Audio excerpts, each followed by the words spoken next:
What's up, everyone? How you doing? We're back after a few days off. Got a chance to relax. Hands and back, doing a little bit better. And we're gonna go back to practicing and try to get myself into top shape. Things are going well so far in terms of recovering from whatever was wrong with me. So yeah. I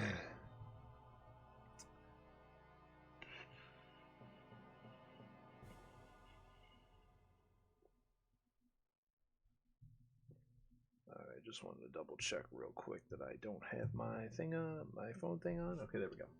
So yeah, I have actually, incidentally, hold on 1 second here. I have the first draft of the script.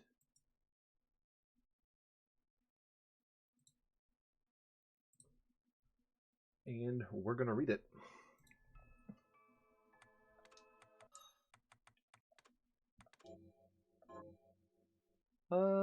Yeah, I didn't have anything that I didn't already write down. Clear these saves.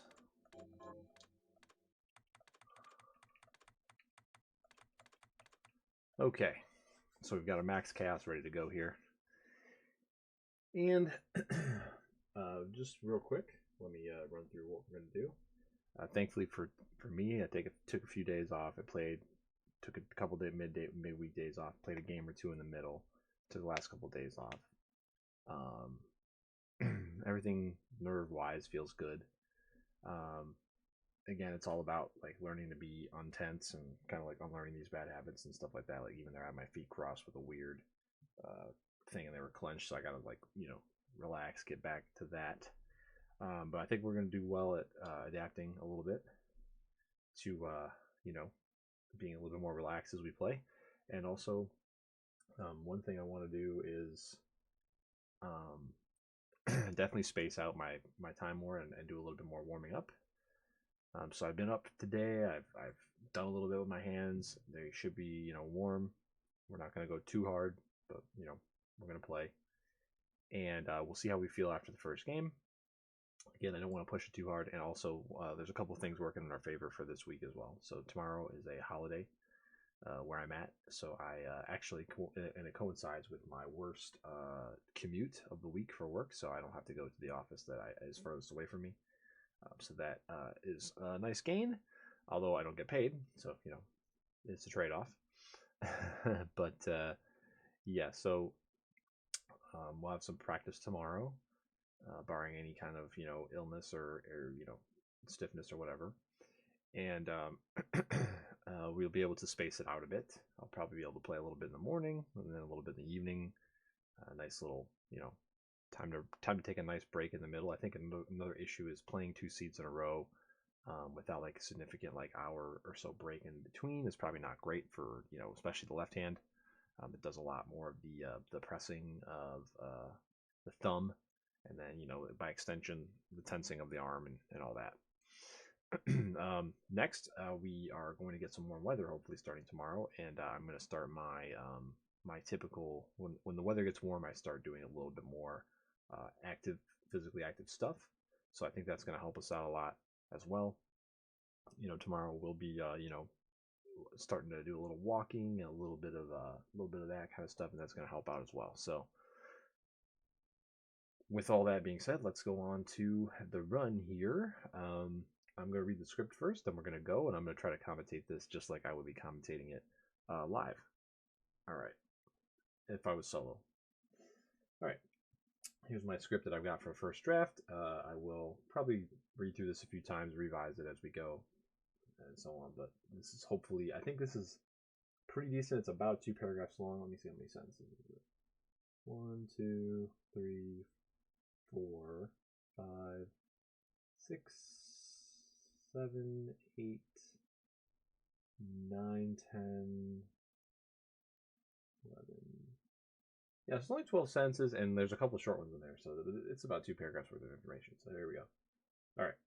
Hello, my name is Tony. This is Bloodstained Ritual of the Night, a Metroidvania, more specifically an Igavania, what we call Metroidvanias made by Igarashi-san, who has designed many of the Castlevanias with RPG elements. It is one of the few games with a randomizer mode included in the base game. However, this was a backup plan after they were not able to deliver the intended roguelike mode. Therefore, we are missing some things like true logic, but there are some safeties included, and I will be running a seed that has been vetted by the racing community, which is something we do for any competitive match to ensure it is completable. We have two main categories for the speedruns of the random. Today we'll be playing Max Chaos. Quickly before we begin, I just want to touch on the differences between the two categories. The type flag is the main, difference here. It's right there, and basically, this is the option that has us shuffle things. So we can either make everything retain type, or have it being shuffled completely total random. When something retains its type, for obtaining the item, the other same items and abilities will only be shuffled with themselves. So, for example, a purple magic shard will only be shuffled with other purple magic shards, and a chest that normally contains a weapon will only be shuffled with other weapon chests, and so on down the line. For Chaos, this limit is removed, and everything is shuffled with everything. All the shards stay with shards, items and chests stay with items and chests, and so on. We'll talk a lot more about this as we play through the game, but for now, let's get started. As you can see, there will be a built-in timer in the bottom corner. And that is really cool, but it's not reliable because it does not track things like save splits, lag, and a few other minor things that I can talk about a little later. It will not start until we make an input, and that's when we will start the clock, so we can go ahead and get our countdown ready. In 3, 2, 1, and then this is where I would go. So that's what I have. I think I'm going to have that on my phone, and I'll read that off, and the phone will be then set down as I'm finishing, and then here we go. Okay. All right, and with that, 3, 2, 1, and let's go. Okay, mana potion right off the bat. That's not bad.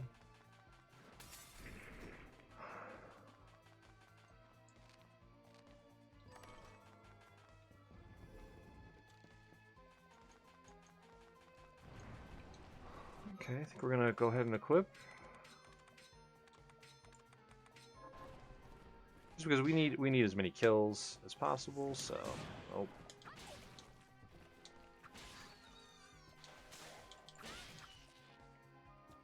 because we need their shards. So in Max Chaos, we're gonna be checking a lot more locations than we normally would be. I'm gonna be killing a lot more enemies than I normally would kill, and that's because again, with everything shuffled everywhere, we have to look everywhere for all the stuff that we need to beat the game. So we're gonna need two main things to beat the game and one kind of tertiary thing to beat the game, or abstract thing to beat the game. The first one is the Zangetsuto sword. This is normally a key item that would only be in the key item locations if we kept them shuffled and limited, but with it being located in an item spot, that could be any treasure chest, it could be anywhere in the game. So we have to go ahead and find and check every single chest out there. We already have some really good equipment actually, which is nice. Also, one thing we're going to do is check every single save room that we come across, because in Max Chaos, save rooms and warp rooms are shuffled together. There are some exceptions where we always have a warp room and we always have a save room. I'll point them out when we get to them. Okay. And, the other thing we need to beat the game, besides the Zangetsuto sword, is a purple shard called Dimension Shift. And if you're not familiar with how shards work, every one of the GBA and DS Vanias runs on the Soul system, or many of them do. I'm not sure if every single one does, but basically like that, when you kill an enemy, you have a random chance for them to drop their soul, or shard in this case. Okay, Silver Bromide, that's good. That's a key item that opens up another area of the castle, provided that we can turn it in. And so yeah, these shards can be any manner of things. They do all sorts of different stuff. There are green ones that have a pet follow you around on the screen, kind of like how in Soten you have the demon cards and the bat card and all that. There is yellow shards, which you've seen me get one of already. That's just a straight passive bonus, whatever one that is. You can equip one of each of these. There are blue shards, which do a unique thing, like could be like super speed, a shield, healing, transform you into an enemy, all sorts of weird stuff like that. And then you have the two main forms of damage. We do need to check this. Okay, there's a teleport room for you. And the two main forms of damage, the red shard, which is a just press the button and use it type of magic spell. And then we have the directional shard, or the purple shard, which is a shard that gets aimed as you use it. And I can kind of show that off there with a little fireball.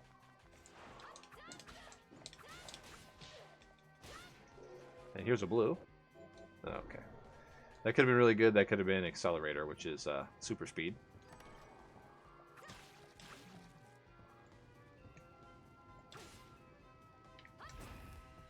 Right. And this boat section here is normally pretty fast. It's going to be a little slower in Max Chaos just because, again, we have to stop and check everything. So I'm going to kill pretty much every enemy I come across until I see them drop their shard. And then if I see them drop their shard, I'm going to skip them probably. And we're checking every chest. So any green chest in the game that we have found can be where the Zangetsuto is. And I think we've pretty much gone over everything else that really matters. I mean, equipment is pretty self-explanatory. There's stats, pretty common, that you would find throughout most RPG games, and so on. Oh, there is one more type of shard. It's called the White Shard. It's where most of the major movement abilities lie. And also a quality of life thing that we probably won't use.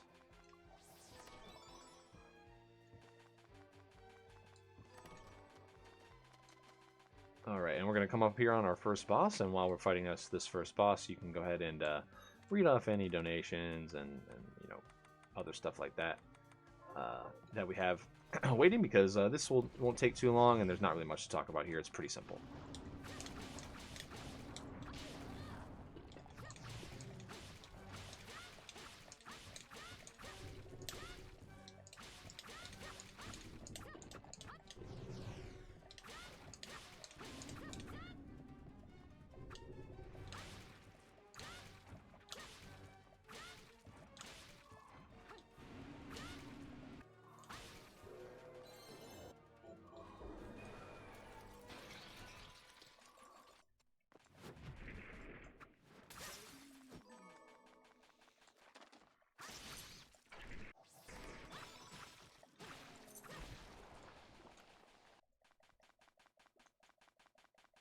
Yeah, and here we're coming into the shop section. This is the main little village area. This is kind of our hub for the rest of the game. This NPC gives us quests where we have to kill enemies. There's a guy out there that'll grow you some food. There's another lady up there with a fetch quest chain that's very hard to complete, but we'll look into it. Ooh. I don't want to craft anything just yet. We want to check dismantles. We want to check crafting. Okay, do we see... We're looking for a very specific item. We don't see it.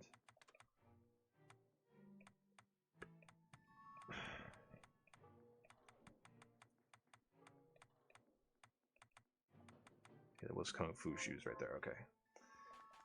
This room right here is always a save. Let's go ahead and take a safety save here. I'll probably be safety saving a lot more just because, you know, unfamiliar equipment, you know, you never know. Unreal Engine 4 crashes can occur with this game. Normally we talk to the shopkeeper here, but since we have that silver bromide, we talk to her and we get our picture taken. Okay, we can't really sell anything we don't have a bunch of copies of, so I'll go ahead and sell 2 of these shinobi garbs, which is fine. And now we're going to look at what we can buy. Okay, we've got Waystones, which is a huge game for Max Chaos. Usually you don't find those at all. And we also have some good food and drink, which is interesting. Alright, and then I'm just going to check the rest of the shop here, see what we have working with. Okay, that's interesting. Yep, alright. And so with Waystones, we're actually going to have a lot of mobility that we wouldn't normally have. A lot of the ability to just get out of bad locations and bad scenarios. You know, if I make mistakes, I'll be able to make up for a lot of the time that's lost by making those mistakes with Waystones, so that's pretty good. The Waystone is an item, you just use it to transport you back to the village area. It's a lot like the library card in Symphony of the Night.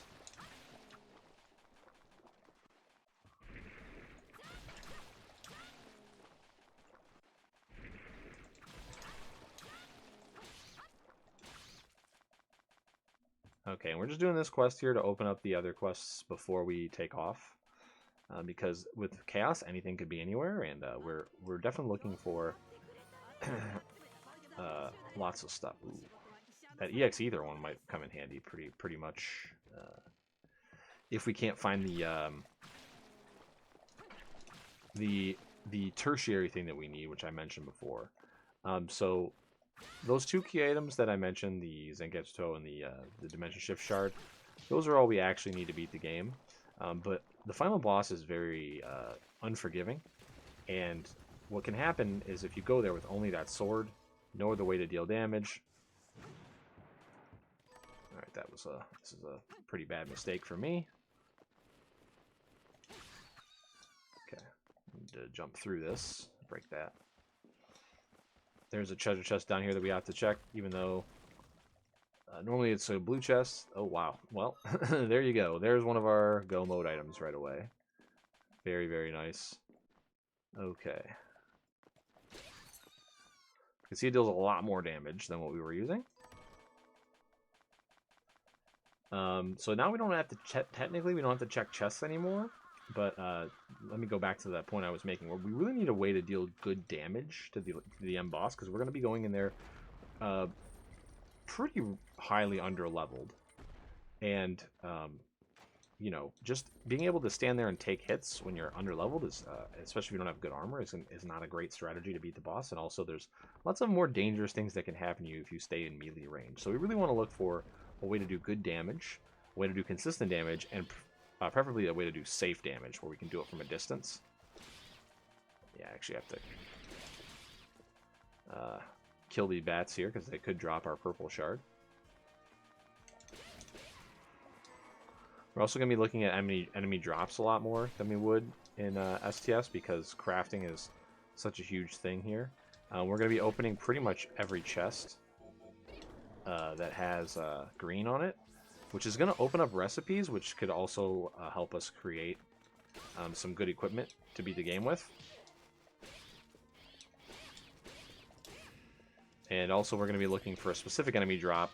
It drops from 3 different enemy drop pools called Alkahest, and that lets you break down items into other items, and then it lets you craft potentially really good items off of it. So we're going to need those as well. They're not in the shop for sale, so we'll have to try to find some of those as well. But basically the main item we're looking for, if we can find it, is an accessory. It's called Jeevel's Glasses, and Jeevel is the name of the mid-boss in the game that we have to defeat in the correct way with this sword that we just picked up in order to open up the last area of the game, to be able to go on and beat the last boss and all that. So, that being said, this gentleman's particular accessory, what it does is it basically means that anything that we use that costs MP will not drain our MP meter. So we still have to have the total necessary amount of MP to use the attack, but after that, it just becomes free. And it's an accessory you wear in one of your 2 accessory slots. So it's definitely the best item in the game. It turns even the most mediocre of shard into a very good offensive weapon, because you can just spam it. And you'll notice there's a lot of similarities between this game and Soten, where a lot of the stuff you do from the ground isn't all that great, but as soon as you hop up into the air, a lot of the recovery and the startup just seems to disappear. So we want to try to be basically hopping up in the air as much as we can. And if you see one of the better players play the game, you'll actually see the GBA Vania combat, where they can jump, attack, land, attack again, cancel that attack, and then either attack on the ground and then cancel that again, and then jump, or just jump and attack again. And when the best players play, their melee is very, very, very good, and they can go and take on bosses with a lot less than a lot of us can. Okay, so that white shard there had a 1 in 5 chance to be able to give us some progression and open up a different part of the castle. But shortcut is unfortunately that quality of life white chart I talked about earlier, where it basically just lets us store equipment like loadouts and then switch quick swap in between them. Not really something you're going to do much of in a randomizer. Maybe if you were like doing like a playthrough where you wanted to farm every item or something, you might have a use for that, but there's not really much use for it in a rando. You can find niche uses for it, but I probably will not be finding any today. Which, that's a shame. Getting movement early is really, really good. And it could have let us check those chests right below me there. But that's how it goes sometimes. Okay, that's normally a warp room, so that got shuffled to the save room, so we can't warp back to this area. Unless this is a warp room. Which hopefully it is. Okay, it is. Awesome. Okay, we've got a few, This is our first boss of the game. This is Zangetsu. We already have his sword, which seems like it's a little unfair, but don't worry. It doesn't have the best hitbox. Katana as a weapon type don't have great hitboxes. They're not as consistent. They come out a little slower, I think. But we got them down. And basically, we're just going to explore a lot of this castle area here. I'm going to basically be checking for items. I'm going to be killing enemies, and we're going to be looking for progression, ways to open more parts of the castle. Currently, we have an item that does open another part of the castle, but we can't get to where we would turn it in. So we have no progression right now. So what's going to happen is I'm going to explore what I can. I'm also gonna check some safety rooms, and I'll explain those in a minute. But basically, what the main game plan here is to check all the items, see what we can find. Especially with waystones, we can teleport out and teleport back to areas with ease. Try to find progression, and then progress to the next area, and continue to do that until we have enough to beat the game. So I'm just gonna be motoring through all these areas here. Doing just that. Killing each enemy, you know, looking for a shard drop. Normally, I would only be farming enemies that drop purple shards if this was STS, so, you know, you can see lots of examples of those runs. That's what we play the most commonly. It's a little bit less likely to soft lock, and it's also, the seeds are generally faster. But not always. Alright, and now I'm going to head over to one of these safety rooms that I was mentioning. Since we don't have the logic, as I mentioned up top, that's purely based to make sure all seeds are completable.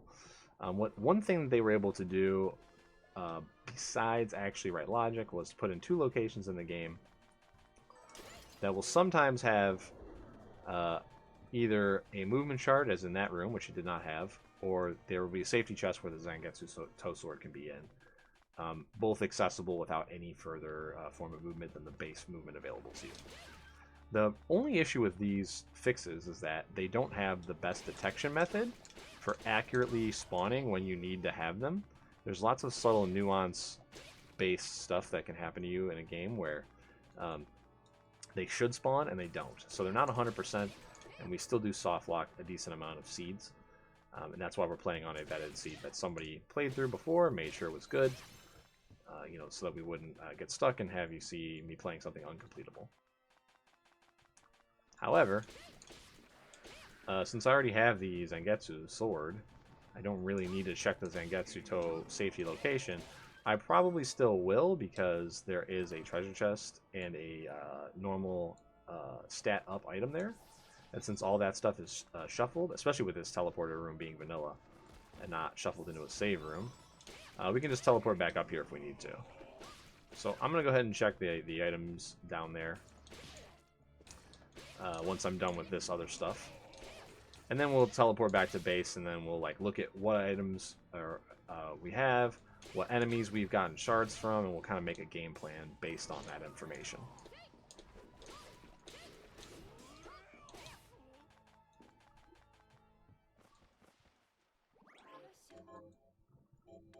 Okay, and again, we're just going to be doing a little bit more safety saving than I normally would. Ooh, blue?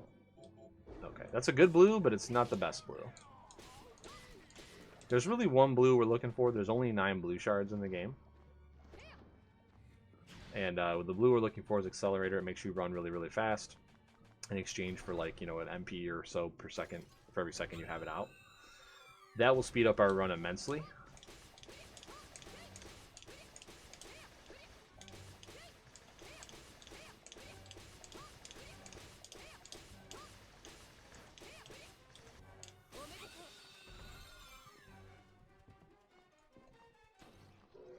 Okay, purple. Ooh, that's a great purple. Void Ray is one of the best shards in the game. Some people argue it is the best. didn't actually equip it there. And it has range, it has high damage, it has a very high tick rate for the damage. So like when you put the beam on somebody, it does damage very rapidly in between its own hits. Sometimes there's a longer delay on how often the beam will actually take to hit somebody. Oh wow, okay, and Alcahest is here on Gargoyle, which is pretty crazy awesome. So we're gonna have to farm this a bit. Let's take a look at what we got here. Okay, we did get Gargoyle already. So what I'm gonna do is I'm gonna leave that, knowing what we have. I'm gonna do exactly what I said we were gonna do before. I'm gonna check these. Oh wow. Okay, well, Felteeb is the other best purple in the game that's up for debate. Okay, both of these shards are dark damage. They do a lot of damage. And the main application of them, which is really good, is that the last boss is actually weak to dark damage the first phase. So that's really nice. Taib is like a orb that you put out. It's super mana efficient. It's the most mana efficient shard in the game, which is why people will often say that it is the best.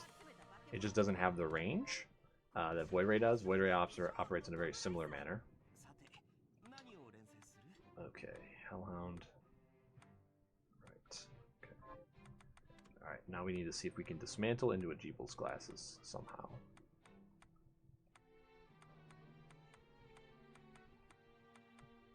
Okay, I'm just looking at the right side for Jeebel's glasses. Nope.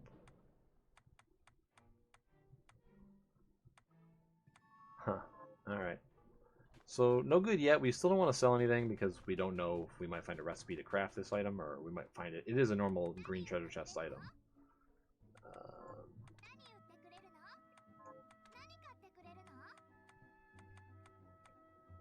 So I don't think...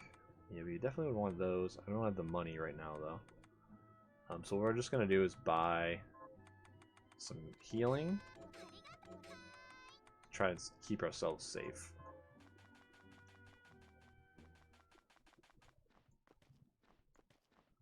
We don't want to go back to the boat without a movement upgrade, because there's a bunch of stuff vertically that we just can't grab right now.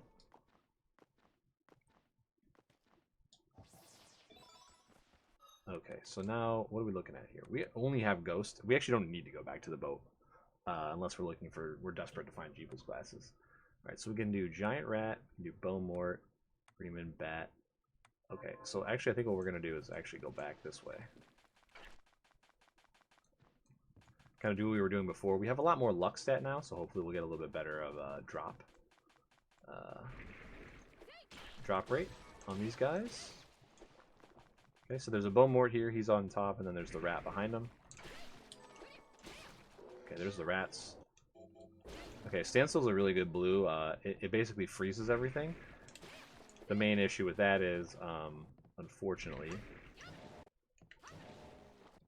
it costs a lot of MP to do it. So, but if we find an infinite MP,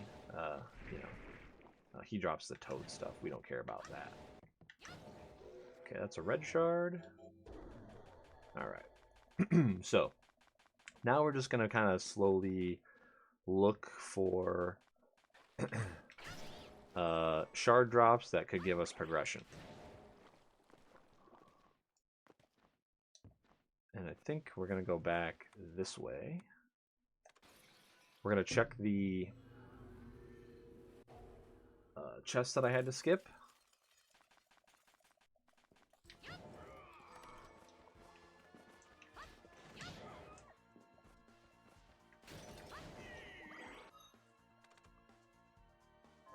Okay, so Greeman was not...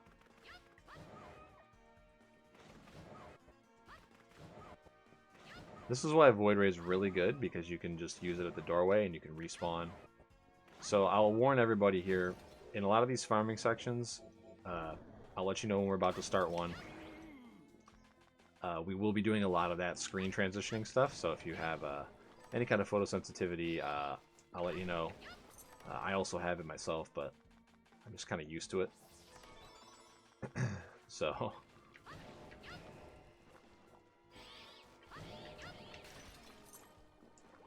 Grab those little roses. Those little roses that come out of lamps will restore your mana.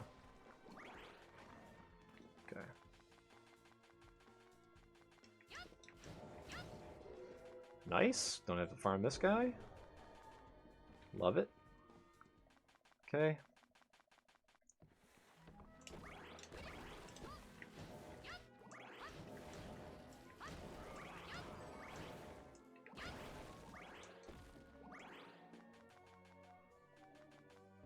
Okay.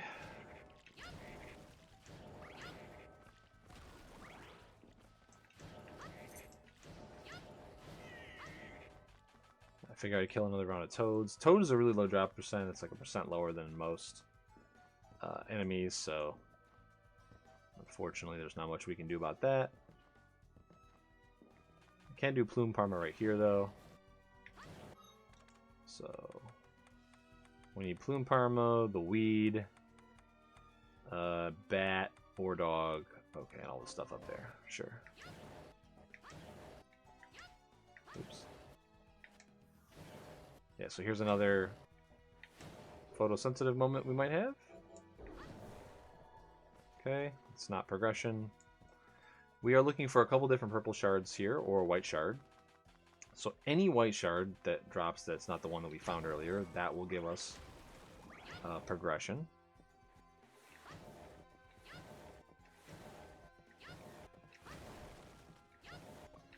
There's a couple purples. Aqua Stream will do it. Reflector Ray will do a little bit of it. And of course Dimension Shift will open up everything.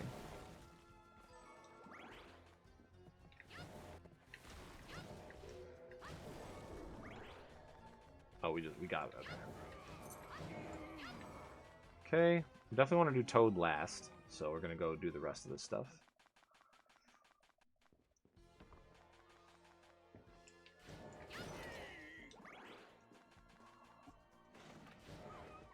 Gonna go ahead and refill my MP in the save room real quick. We'll save it up. The good thing is we don't need Jeebel's glasses as much as we normally would with the setup that we have right now.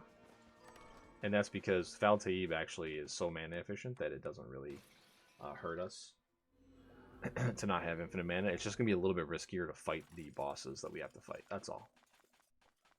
So we'll take that.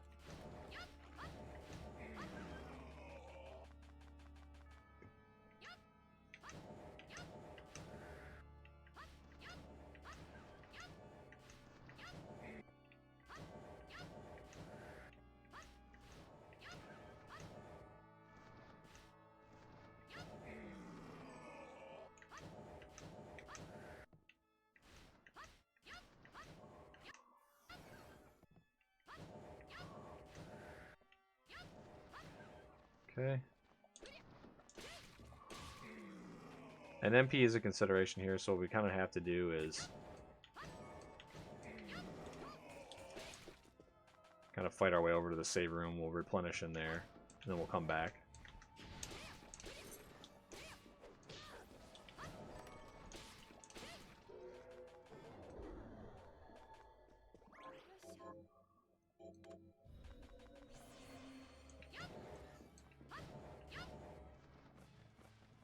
Actually, what we can do is shoot this guy from right here.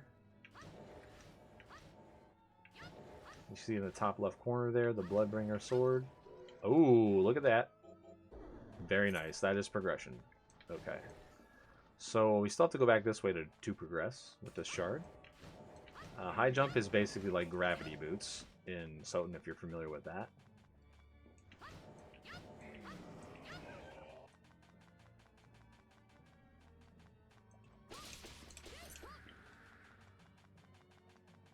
And we can basically just infinitely chain jumps like this. Ooh, very nice. Simeon's usually a tough one to farm, too. Okay, just gonna check these chests, of course. Even the blue ones are worth opening if you're already there, just because you could get food items that could heal you, you could get other useful items. I wouldn't go out of my way to open a blue at this point, given what we've got going on. But if I'm like already like really close to a blue chest, I'm just gonna open it.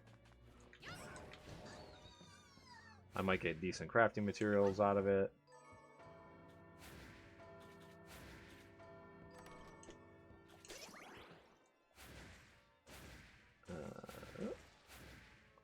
Okay.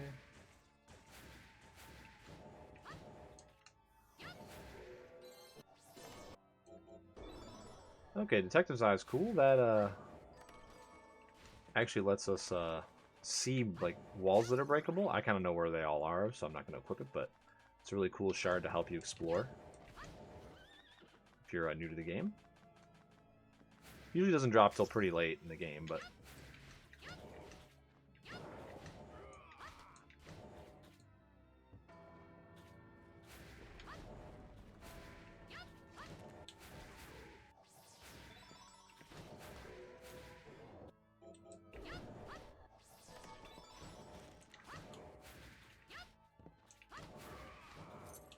okay, trying to concentrate a little bit here. This is movement's a little bit tricky.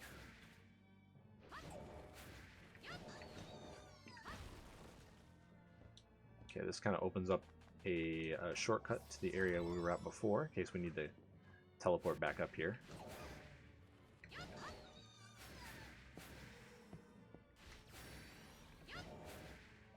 Okay, I just wanted to kill that light elemental.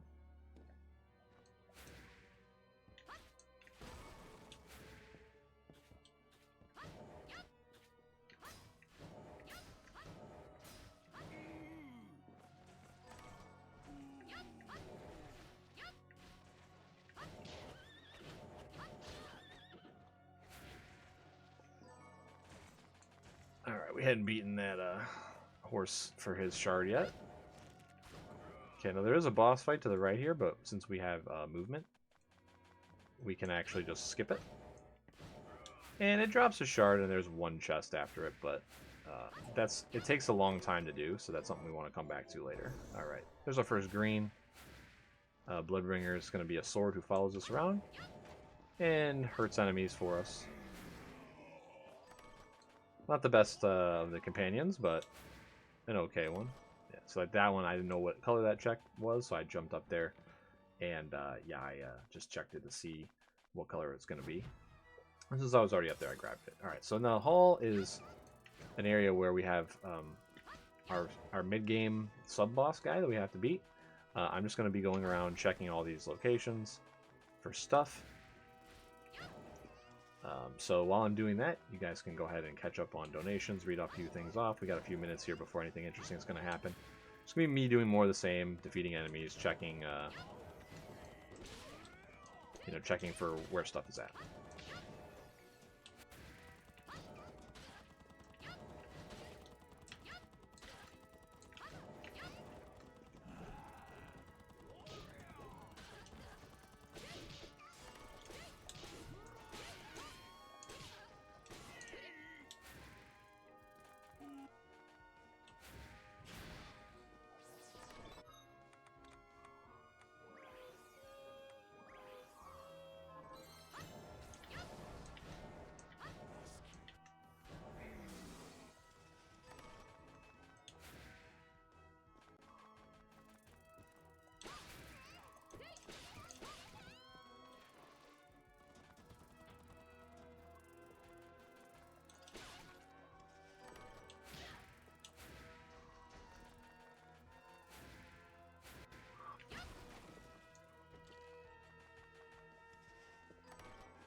Yeah, and then now we're going into the mid boss here. He has the gimmick of this moon up in the top corner, kind of working like the little orb when you fight Richter and Soten. So you have to have this specific katana that we have to be able to hit that and defeat him in the non-regular bad ending type of way. So after you do so much damage to him, that moon will transition to a like a red, and that's when you like right there, and you have to jump up and slash it. So you need some kind of way to get up here in vertical movement, and you need also to beat that fight correctly. If you normally just drain his HP to 0, you get the bad ending, and you know, we don't want to do that. We want to show you guys the whole game, so here we are, trying to get the good ending.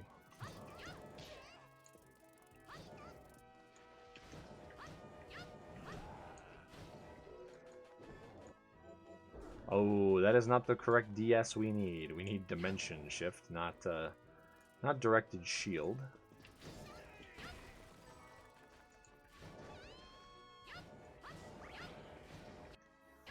I'm going to go back this way real quick, just to check a couple chests. Again, anything that we open is going to be fine, because we might be able to break it into something really good, or we might be able to sell it to buy you know, like healing items and better equipment and so on. So everything's worth a look up to a certain point.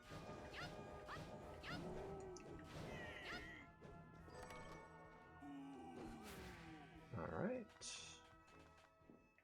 Save room. I don't think there's anything else. Yeah, there's no chests in the next few rooms, I don't believe. I think just that broken wall that I went and got first.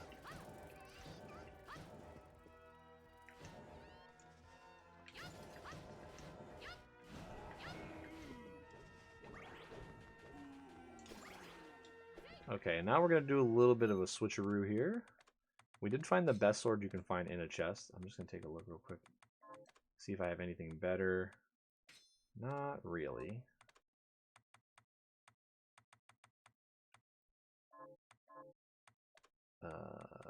Do we have anything here? No. And then for red, we probably want this.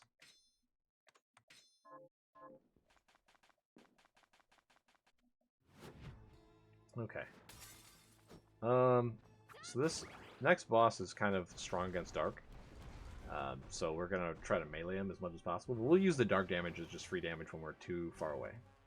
He's got a few different attacks. Almost all of them can be avoided with just high jumping. And the one that can't, you can just basically walk underneath him, and you'll avoid it that way. And that's the one you can't avoid with high jumping.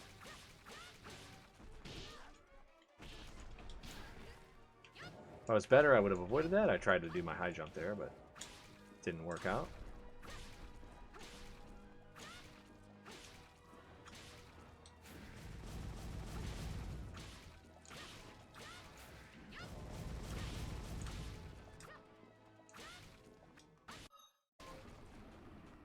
Okay, and then if you see me have an errant pause there, there's a reason for that as well. Anytime we pick up an item that gives you like a statistic up, so like an HP up or a you know, MP up or the ammo capacity, you can actually cancel that by pushing the start button. You can also cancel level up animations and a few other things, like some of the intro cinematic, I can cancel that as well. I should probably farm this guy real quick, because this is an easy farm for this guy's shard. Since we're right on top of a save room, we can replenish MP if we need it. There we go. Okay. And, yeah, anyway.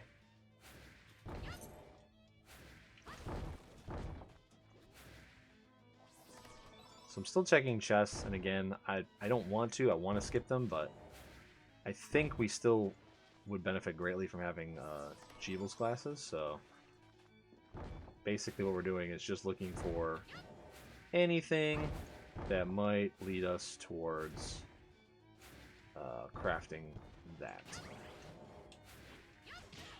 There's also other really useful items I can mention while we're just kind of traversing here. The Solomon's Ring is really good. It increases the rate of shards to drop. It's another great accessory to have. There's a few better armor options, a few better head options, you know, stuff like that. That we could all end up crafting if we find the right stuff to craft with. We could also find items that'll help us make food, and once you actually craft a food item, it becomes purchasable in the shop. That's more of a thing for STS, where we don't have as much access to items as we do in MC.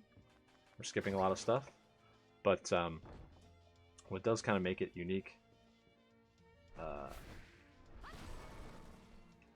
is that we could basically set ourselves up to you don't find a whole lot of food in the shop in STS. So with MC finding a lot of food in the shop, what we can end up doing is if we don't find the item that gives us a lot of good MP savoring ability, we can always just make a bunch of food that restores our MP, and we can spam out a win that way via some bosses. Okay, that's there. Yeah, I don't have any way to go the other direction. So I'll drop down here. I do have Aegis Plate. Yeah, I should do this now. I don't have a way to get in to see what this item is, but if it's like a stat up or whatever, we can kind of like check this off and no, we don't have to come back here. Okay, we might have to come back here. Sadly. Alright. Probably not, though. I mean, it's an item. We don't necessarily need it. So the Aegis Plate is this very specific, special armor. It lets you take no damage from hazardous environmental stuff.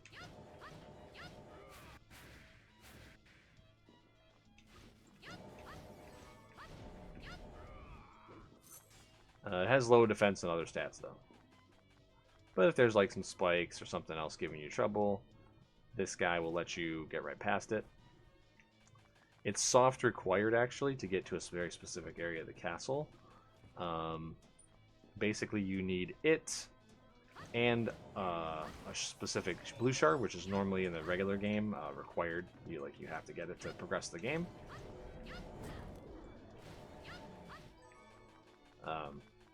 But there are other ways into that area of the castle, namely the invert movement shard and a little quick clip that I'll definitely show off if we need to go there, and I have invert, because it's definitely faster to get in that way. Ooh, okay, that's one of the best yellows we can hope for. That Words of Wisdom shard that does is every time we use something that uses MP, we have a small chance to use no MP instead. So, you can just casually make your stuff free sometimes.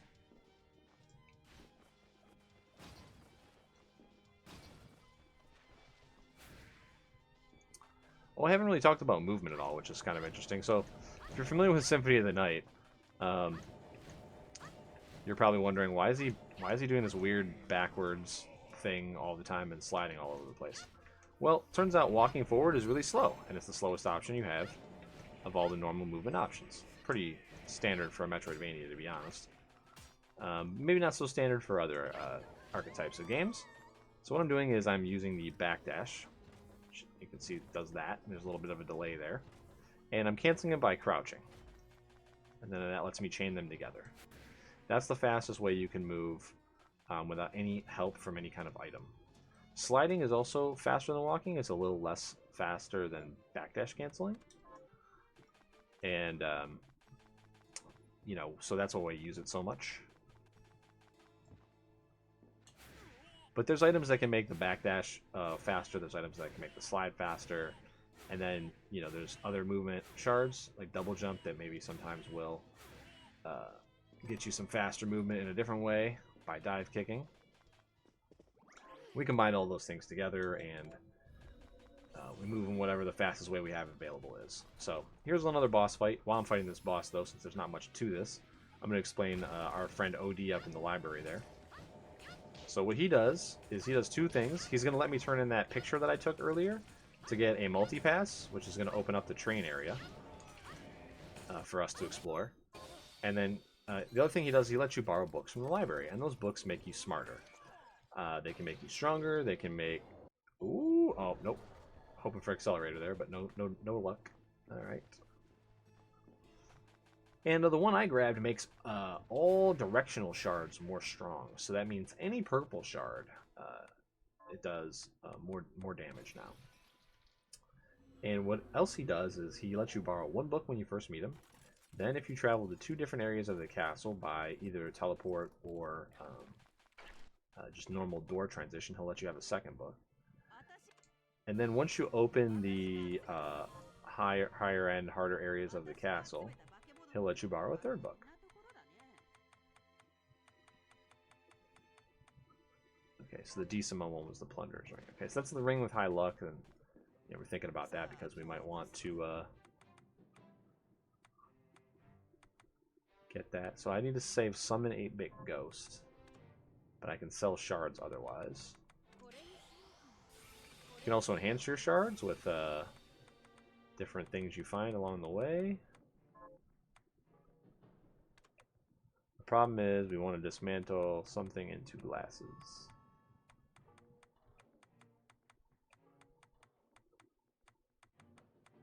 Looking for Jeebel's glasses. I still don't see it anywhere. See if it's popped up here. Oh, there it is. Okay, so we need a Kung Fu shoes and a sword fragment. Alright, so I think there's a couple different ways for us to find Kung Fu shoes. So we need 6 alcohols to do that. Sword fragment.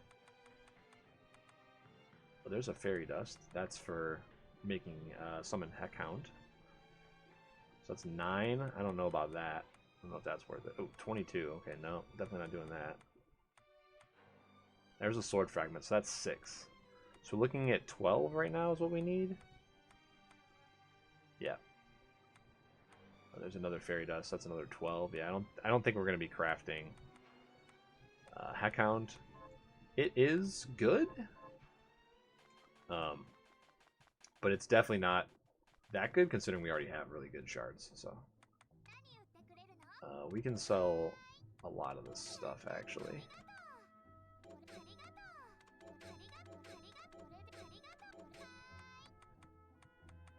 Now that we know, we'll keep Detective's Eye just to show you guys how it works. Alright, and oh, we can buy a sword fragment. Sweet. Alright, so we only need 6. Buy that. Alright, we only need 6 Alcast. I think we already have 3. Yeah. Alright.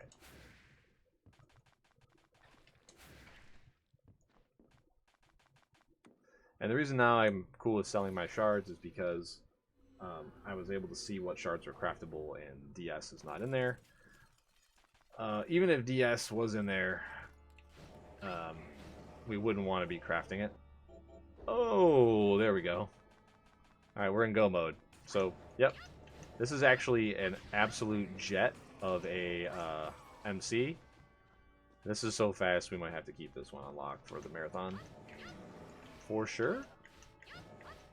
Thankfully, we're far enough out to where I will forget everything about what's happening with these seeds, because I'm going to place so many in between. And then I'm not going to know which one is which, and also I'm just not going to be able to remember, so... Oh, the only thing we're actually missing is Accelerator, really. Okay, so we're just basically just killing this guy for the loots. Alright, we need one more. Hopefully that's it. Nope. Okay. So this is a 10% base drop, and then our luck kind of gets added on. The oak is also a 10% base drop in this drop pool. And how drop pools get shuffled around is they don't get mixed in between, like the items don't get taken out and put it, the whole pool is shuffled, basically. And what that does is lets you kind of remember where some stuff is and use that to your advantage. Okay, so we have a sword fragment now. We're going to craft a Jeebel's glasses. And we're good to go. We can enhance those. Alright, so we're going to go Shinobi, Jeeble. I think we'll leave the luck on. But now we can sell everything.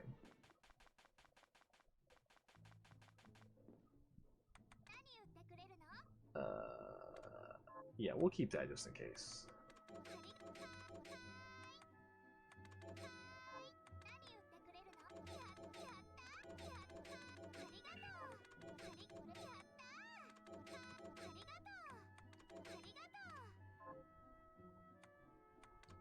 Yeah, because we're gonna buy the luck helmet. Equip that.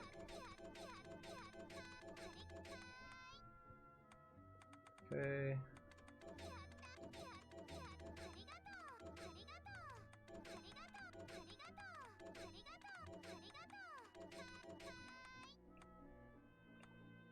All right.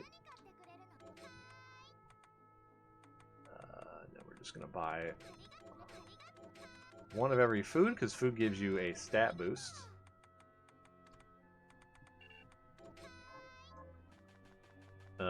For the first time you eat it. And then it also just will heal you or restore your mana.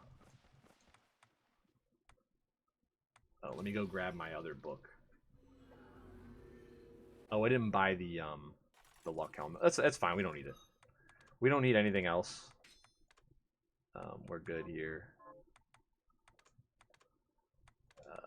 We'll just do that. Put that on and put this on. We also, so anything you can see inside this little orb will show you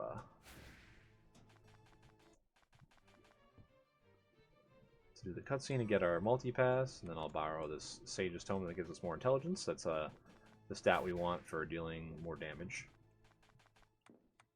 Okay, and then we're just going to go beat the game. And that's that. So, didn't really get to talk a whole lot about what's going on here. We're going to be done so fast, we can do a bonus STS. Let's do it, right? So, we're going to beat the game, and then I'm going to show you the other category, because we've got an hour 40 estimate. And I've got a few STSs that we should be also able to beat in under an hour. We had an hour 40 estimate for the STSs we have, but you know, I think we kicked it up a little bit for this. And this is another reason why you need the katana here. After you slice the moon up in the top, you have to slice this open. This opens the last area of the game. There's Gremory. She's a boss. Normally you'd have to fight. She normally would give you dimension shift. Deep in the ice tomb that's underneath this den of behemoths, but since we found it, we're just going to skip her. And we're going to skip pretty much everybody else. So this is hopefully going to be, I don't know if it can be sub 55, because our horizontal movement doesn't really exist here. But we've got a lot of damage, so there's every chance that we could theoretically just melt both bosses really quick. It's just a matter of getting to them quickly, which unfortunately I just don't have. I don't have a great way to move horizontally. Like, we're good with vertical movement here, of course, but horizontally I don't have any movement enhancers.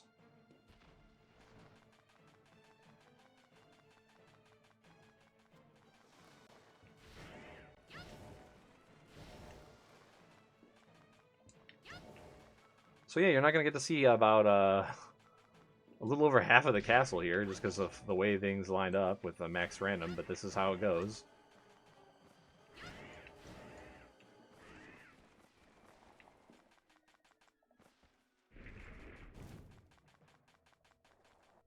And yeah, basically what we were going to do there,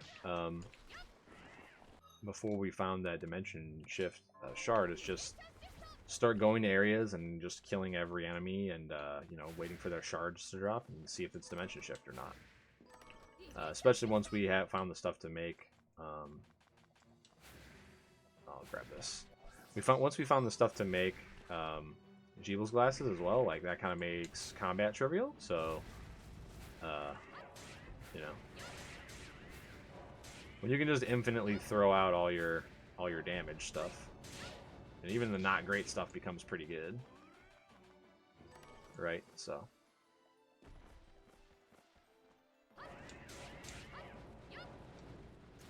Actually, what I can do is do this. Forgot that I had this thing. So standstill, yeah, freezes everybody. Not like you don't take damage if you touch an enemy, but you know, you don't have to touch them if everything's frozen.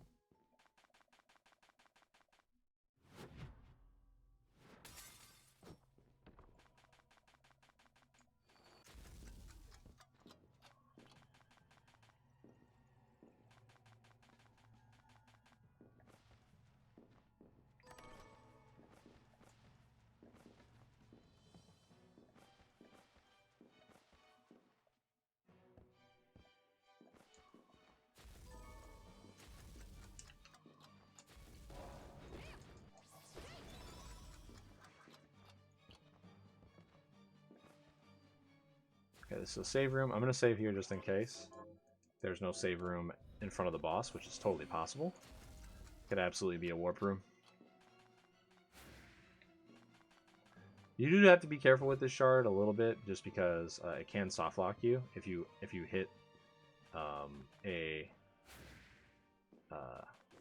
if you hit this on the same frame you collect a shard, you just lock the game completely.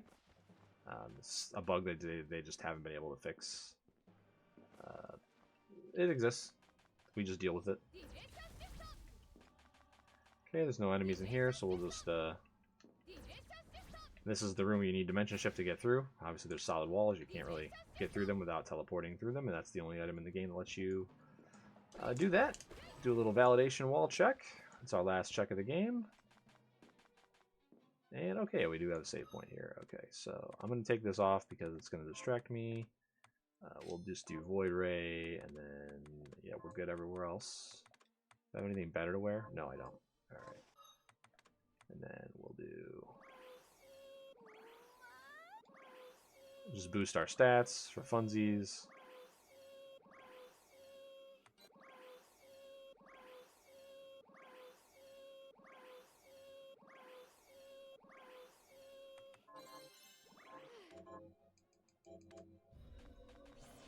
Okay, now we're just going to punish this boss because... now, standstill does not work on this boss, but it does work on the second phase, which is hilarious. Yeah, doing 140 damage a pop to her is pretty ridiculous.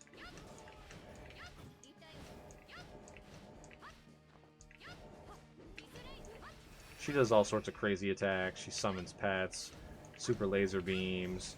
She has Rose's Scarf from Street Fighter. Summons dragons. Has the instant Tekken elbow that puts you across the screen. There it is. We just dodged it. No thanks. All right, cool. Pretty elementary. Didn't get a sub 55, but we will get probably a sub. We'll get a sub 57 here.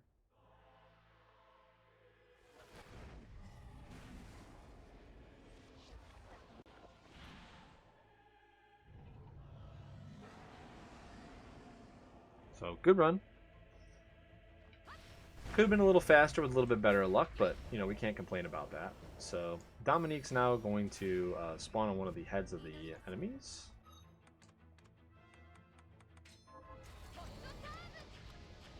And that's the one that will have less HP, be more vulnerable, and they each have their own attack patterns, and they do all sorts of cool, crazy stuff that you have to evade. But if you have this combo of stuff, you just do this.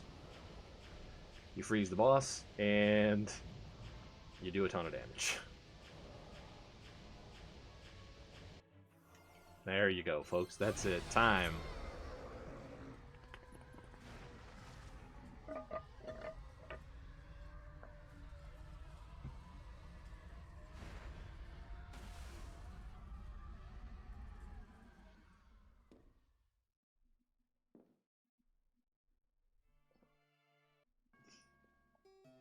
Okay. Very nice. Very nice. I'm going to have to keep this one.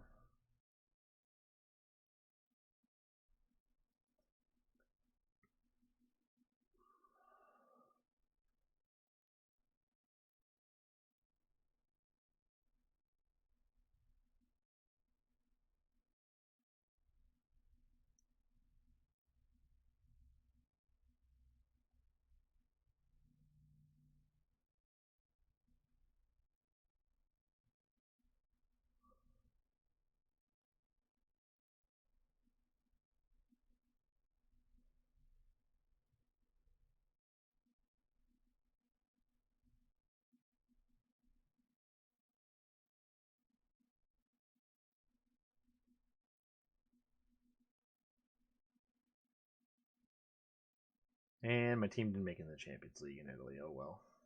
They did what they could. They needed help from another team, and we just couldn't get that help that we needed.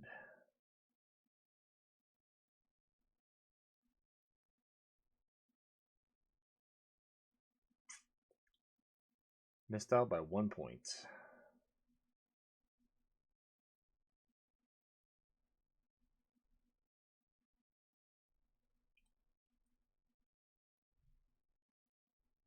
Oh well.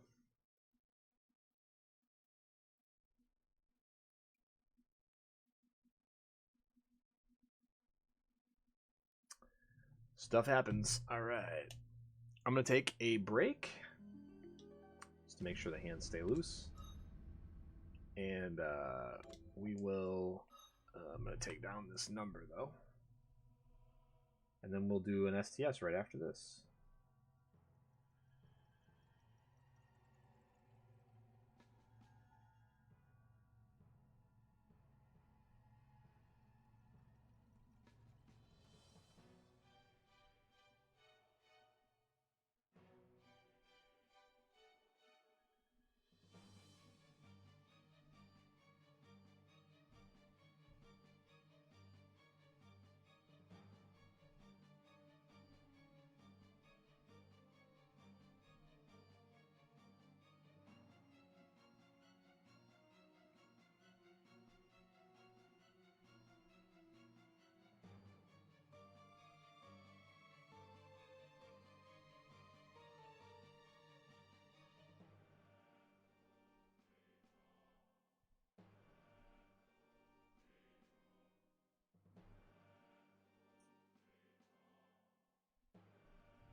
All right.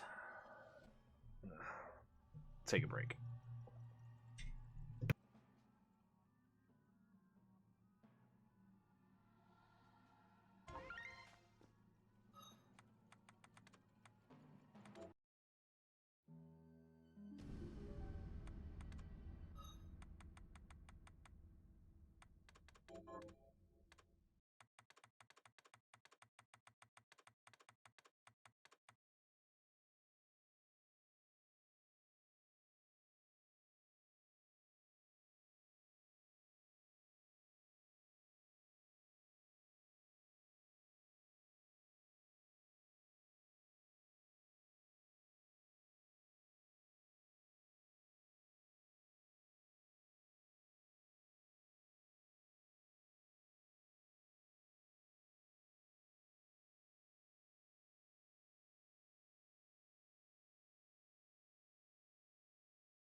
All right.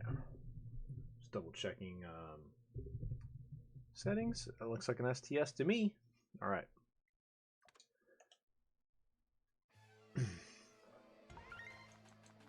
Okay, so basically what happens in this seed is that everything is shuffled with only its other, same type stuff. So that first item chest there is a key item chest.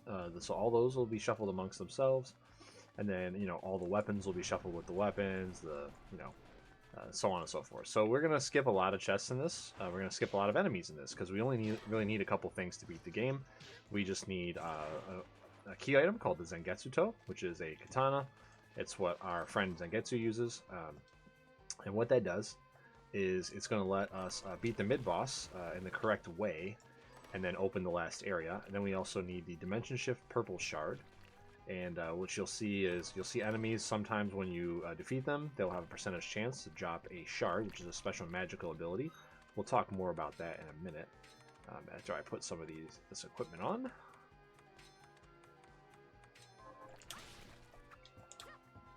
And and what that purple shard is called Dimension Shift, and it lets us teleport through the last room that has a bunch of barriers in it to let us actually fight the last boss. So that's a 100% drop purple shard right there, and it's unfortunately a very useless one for us. But yeah, you're going to see me just check a lot of stuff. In the beginning, I'm going to pick up a lot of stat ups just to give us a little bit of an edge. Since it's rando, we're not going to be killing a whole lot of enemies. We're going to be grossly under level by the time we get to the final boss for how much damage they do and how much health they have. Oh, hey, look, there's the sword we need. That's another key item chest, which is why I went to check it. Little nice side note, it's pretty good attack power. Unfortunately, though, it is a katana, and the hitbox on the katanas and the attack speed and all sorts of stuff, it's a little wonky. It's not bad, but it's definitely not as good as a mace, sword, or a whip would be. In terms of range, and how easy it is to get the thing out and doing its damage, but got turned around there. Alright, so we're going to smash this guy. And yeah, that's pretty much all we need. Now, one thing we do also want to keep in mind, though, is that since we're going into those last couple fights with a lot less than we normally would have if we played through the game normally, and followed all the stuff and went to all the places in the castle and leveled up a bunch and etc. We want to find a really good way to do damage. And this can be done in a few ways. It can be done by finding a really busted melee weapon. It can be done by finding really good shards. They do a lot of damage, magic damage wise. And then, it could also be done by finding an accessory that gives us effectively infinite MP. And then any shard that's halfway decent becomes amazing. So those are the things we're going to also be looking out for as we go through the game. This is our first boss fight right here at the end of the ship, which is basically the tutorial area. And this guy's going to go down pretty quick, but this section is fairly not much to talk about here. So let's, use this time to get in some donos, talk about any announcements that we have.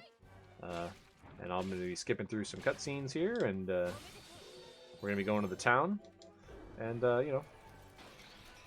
progressing from there.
Yeah, okay, so pretty much we have a few NPCs here that'll help us out. This guy grows plants for you. This lady here has some fetch quests. Um, we're not going to really do any of them, but that's what it is. It's fun to do in game. The end reward is actually really good if you can pull it off, but it's not something that's really feasible in rando, especially if you're speed running.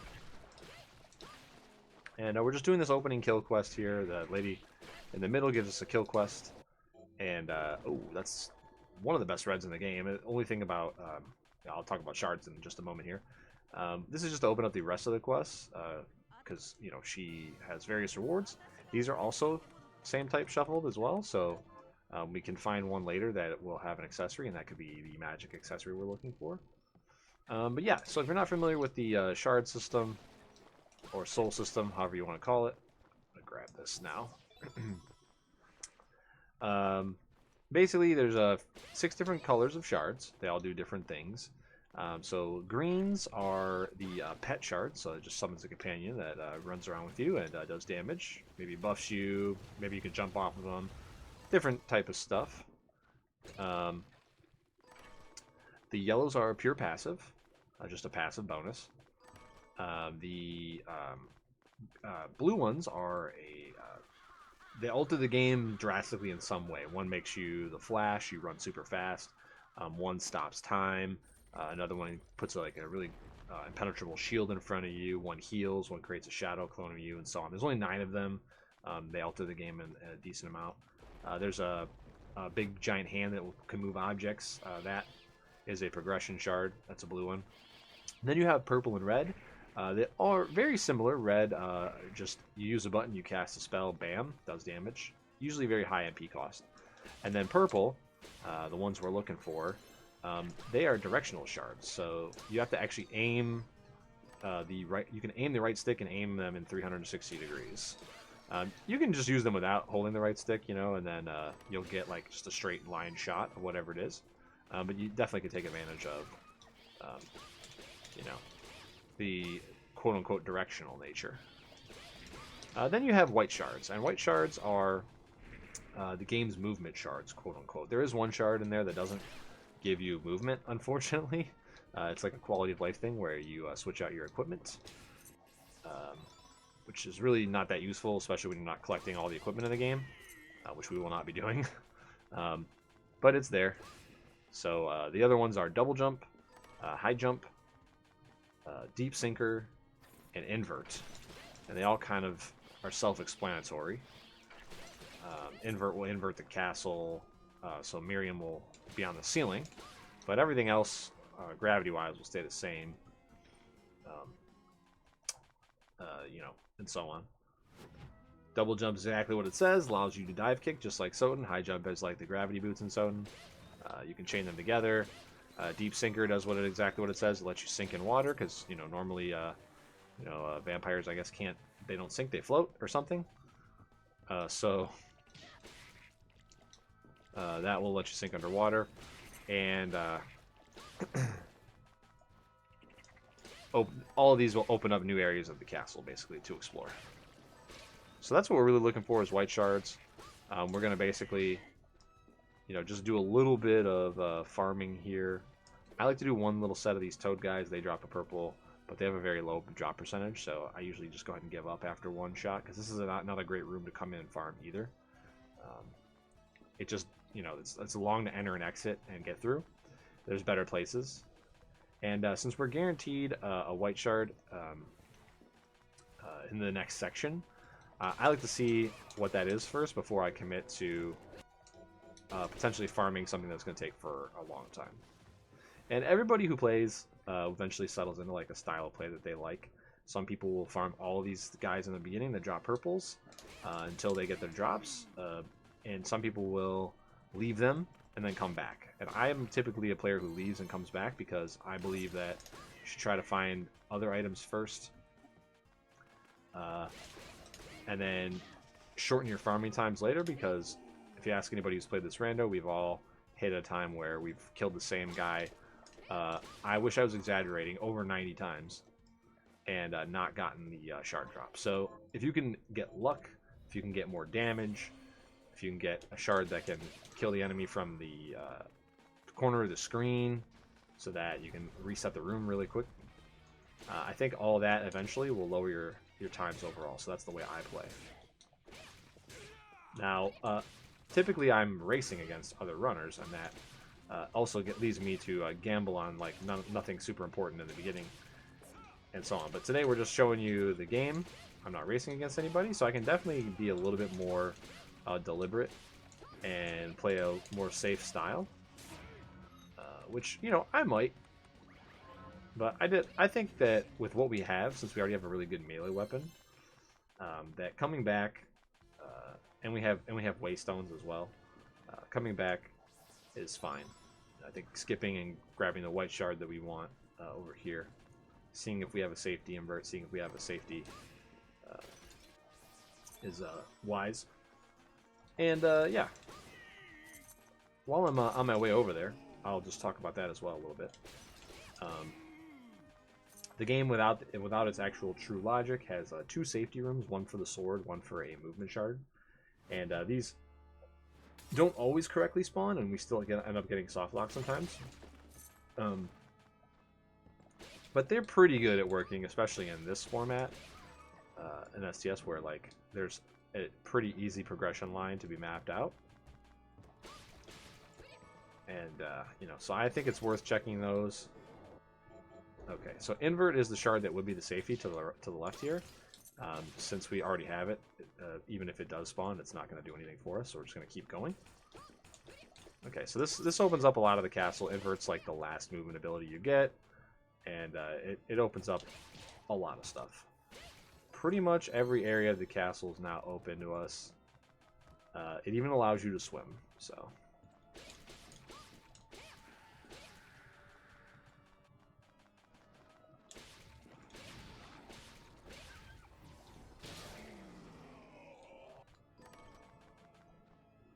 And if that comes up, I'll definitely show you and talk about it.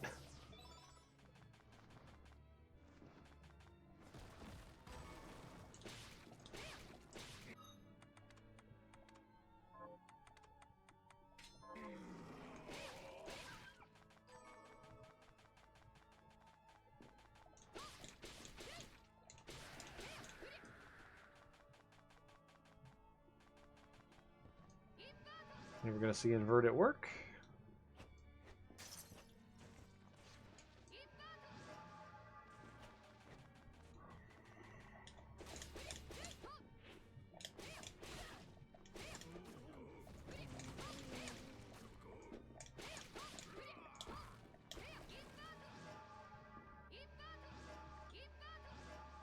Only thing with invert is it's a little slow because the whole castle has to turn upside down.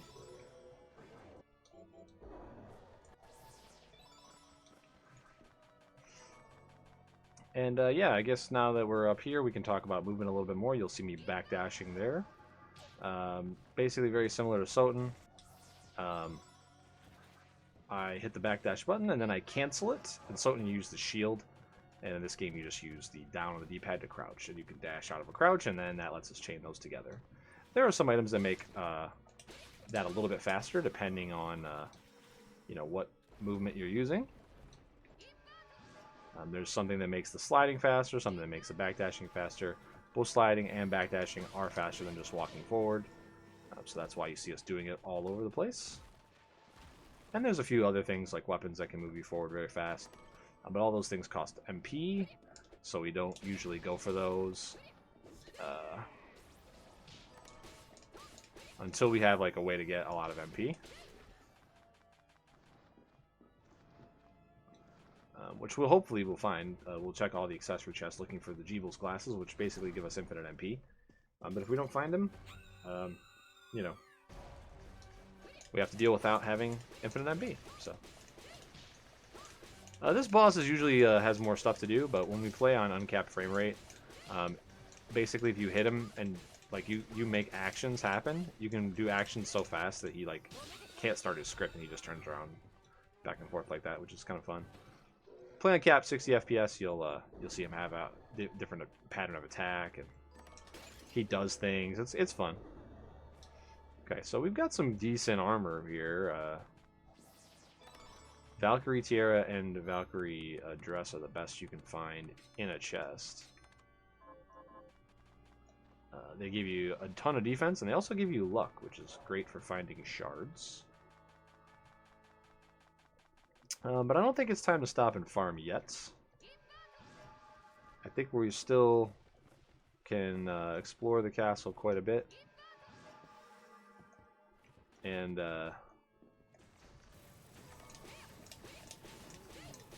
hopefully we find a way to do a lot more damage before we start to farm for that purple shard that we need.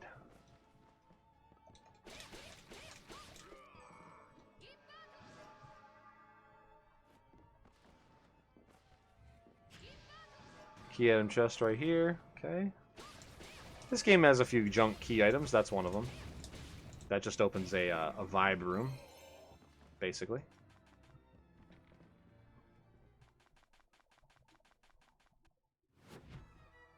Doesn't do anything else.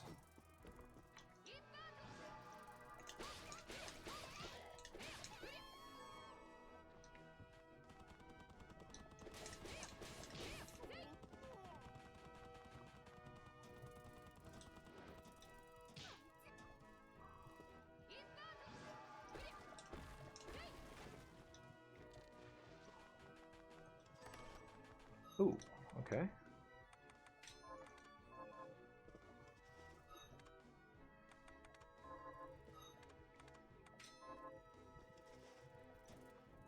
So the Strider belt makes our slides faster.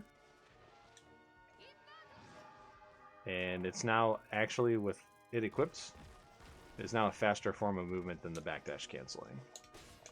So now you're going to see me slide all over the place.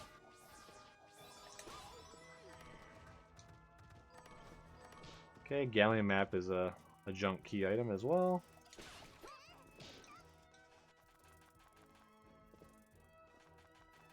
Okay, we might have to come back here for the purple shard that's up in the top secret area, but for now, we're just going to go ahead and beat the boss and move on. This is our mid-boss. His name is Jeeble, who that great accessory that we're looking for is named after. And he operates a lot like Richter and Soten, so he's going to have like a little special mechanic that you have to follow, and if you don't follow, you get the bad ending. If you just defeat him... and that's not what we want. We want you to get the good ending and show you the whole game, so... We're going to go ahead and just beat him down with this sword. And this is the reason you need the sword. That little moon up in the top corner there, when we do enough damage to him, it's going to start to turn red. And once it starts to turn red, we can jump up there and slash it.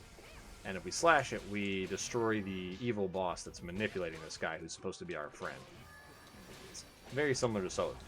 Soten, you have the holy glasses, and like the thing is visible right away. This, you have to actually do the fight, and then you get to break him out at the end.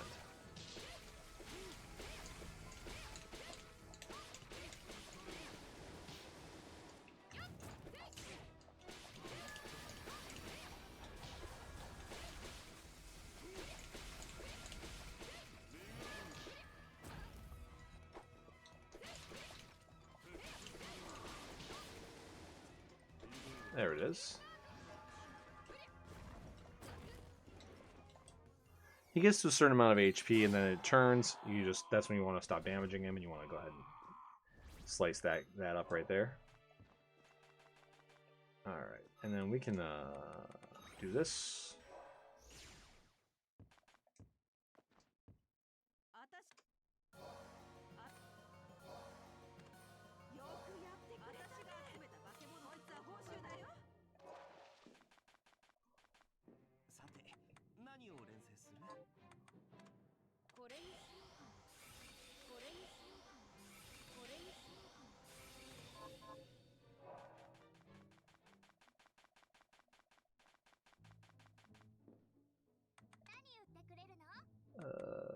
This is pretty useless.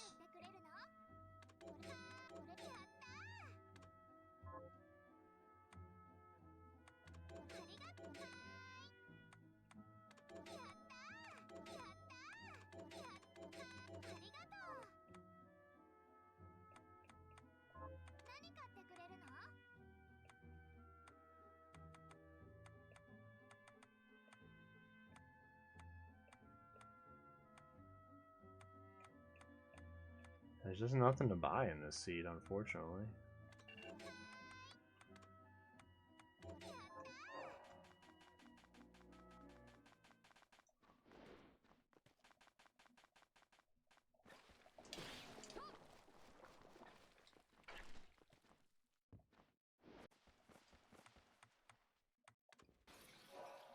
Okay, well, I'm just going to keep going.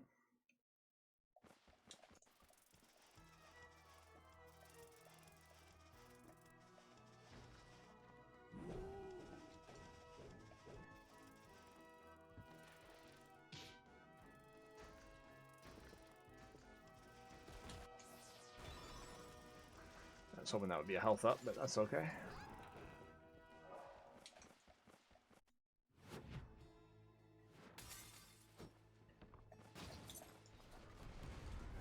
Alright, this guy is a Abyssal Dragon. He does some void attacks, and he's very jerk to fight if you don't have any vertical movement, which we don't have. Well, I guess we have invert, but really not the way you want to fight this guy at all. We don't really have any decent attacks or ways of dealing damage. So that's why I went back to the shop real quick to see if there's anything I could grab.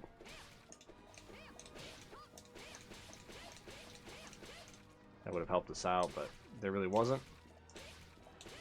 Just got our melee weapon, and that's all we really have.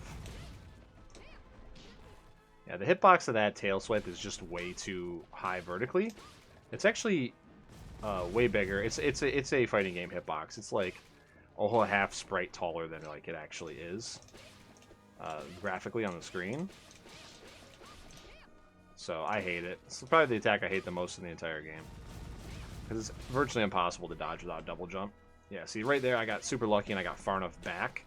I definitely wasn't high enough to dodge that attack.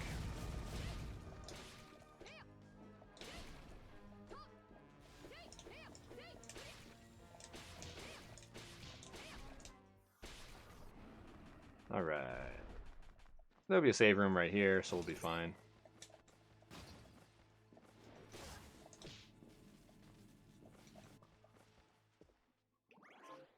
Saving a little bit more than I normally would. You know, it's a marathon. Safety and all that.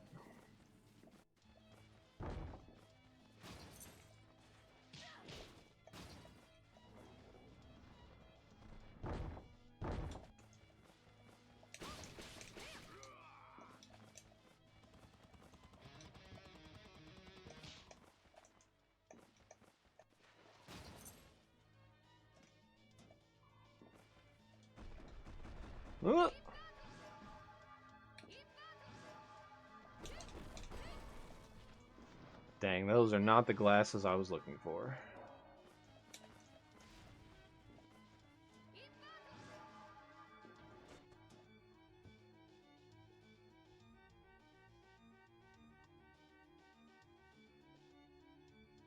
A little bit of an auto scroller here. I mean, I could have inverted, I guess, and run across, but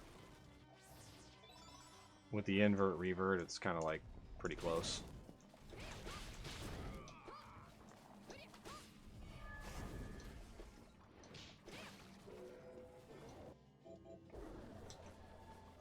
I don't even remember what Alchemic Bounty does. Nothing really good, so.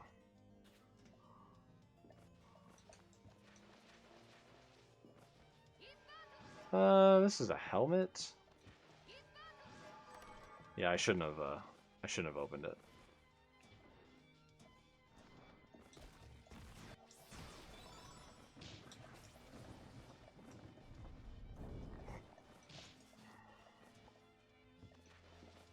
This is a great part for donations here because we don't really have a whole lot to explain. I'm going to do a boss fight and then I'm going to talk to the librarian and then that's pretty much it. So go ahead and get him in now.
Yeah, not too much to this boss fight here. It's just a chance to get another white shard that might give us some more mobility, help us get through the castle a little bit faster. I think it's worth doing, even though you can go everywhere with invert, and like I said before, invert is slow. The problem is the fight's just going to take forever because all we have is melee, and she jumps around all over the place.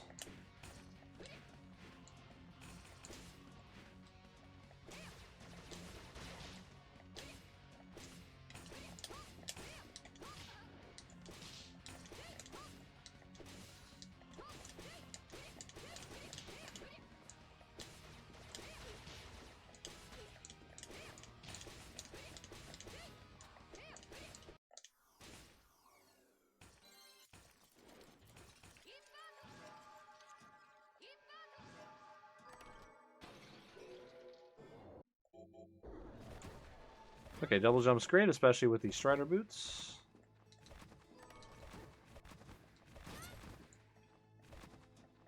One thing I'm going to do real quick, though, is get this second book, because we need some help. And to do that, we just have to travel to two different other areas of the castle and then travel back.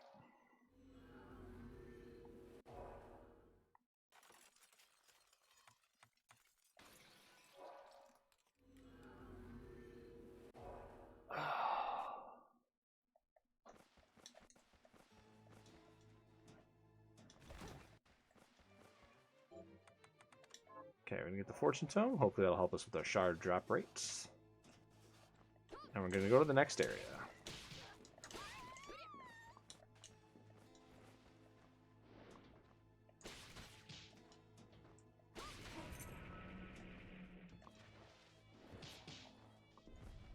We'll be fine.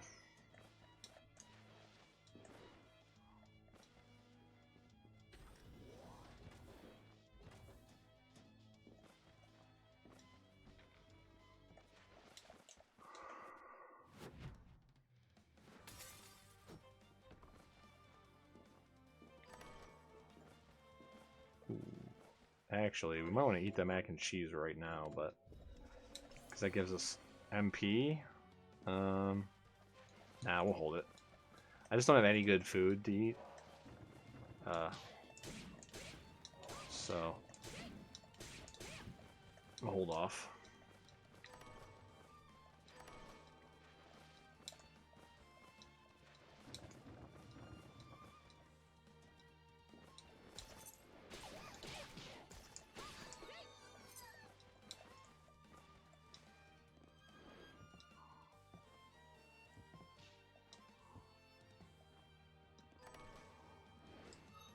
Okay, that's good. Let's put that on. That's even more luck.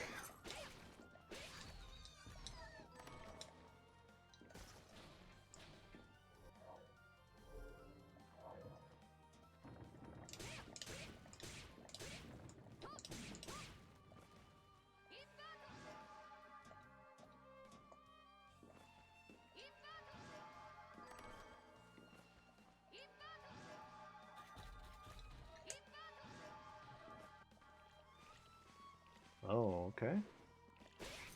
Crafting chest.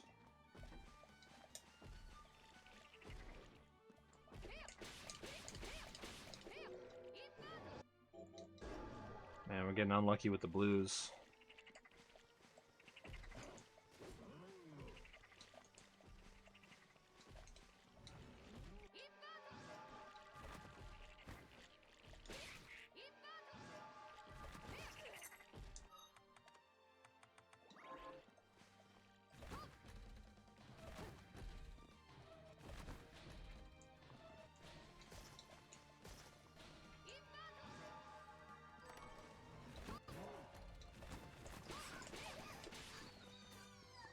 Forgot I had double jump for a second.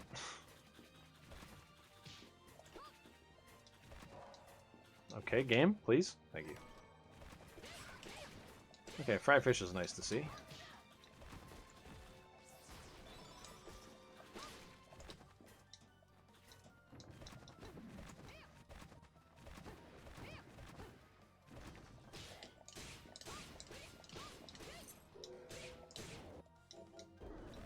Hey, flamethrower is good if you have infinite mana. Doesn't quite do the trick without it. Takes a lot of MP. Ooh, okay. So the halite there is gonna help make us craft some food when we get back to town, and then that'll set us up for all the healing we need for the rest of the game. So that's nice. So we're gonna go ahead and take out Solano here. Ooh, ow. If you do that right, you don't take any damage at all, but I must have did it wrong. Hey! Nice and quick. I love it. That's the kind of luck we were looking for earlier on the purple drops.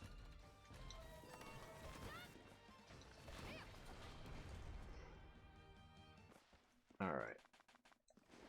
I don't technically need any other armor, but I'm going to check this just in case we find Aegis Plate.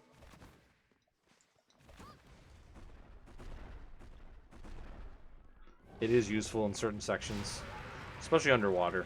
It'll save us a little bit of time if we end up having to go underwater. Which at this point we could.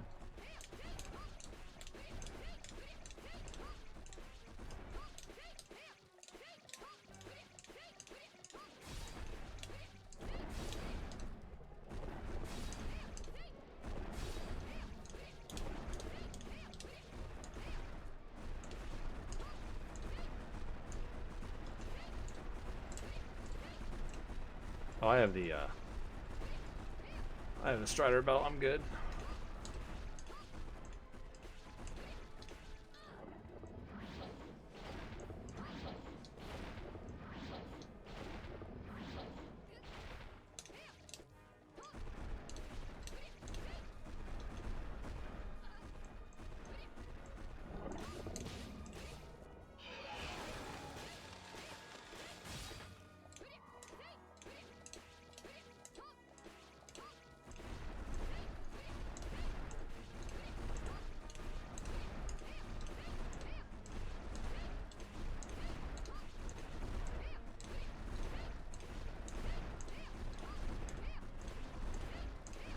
Headphone user warning coming up soon. Right here. Turn on your headphone volume. Alright. Clear for sound.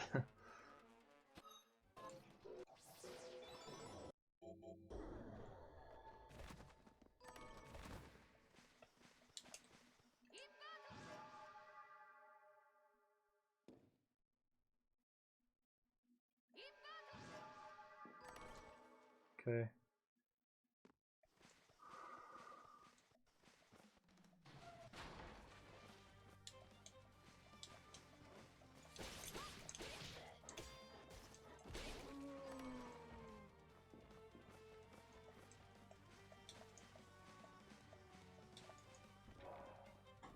Alright, so now we can go to the train. But we can't get the accessory check at the end of the train. It does have 2 blue shards, so we can find Accelerator potentially. And it has 4 purples. Or we can go underground, which we actually theoretically can't complete either. I think what I'm going to do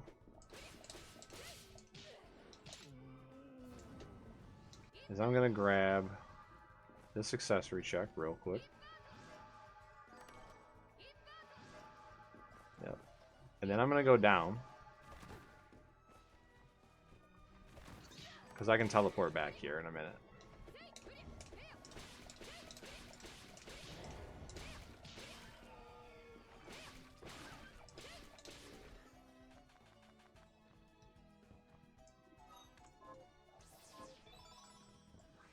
See me pause there and make a mistake.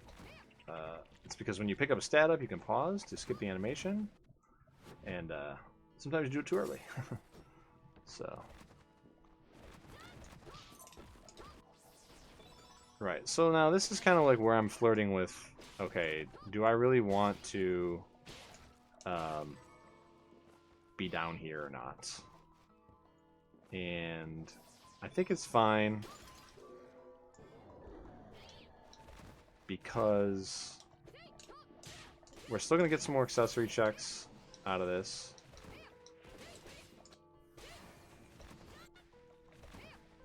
We can swim with invert.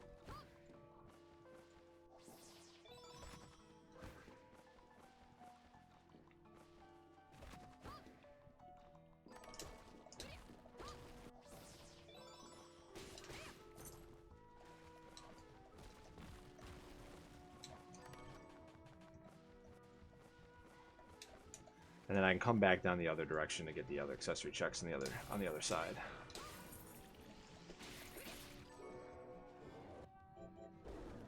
Okay, cool.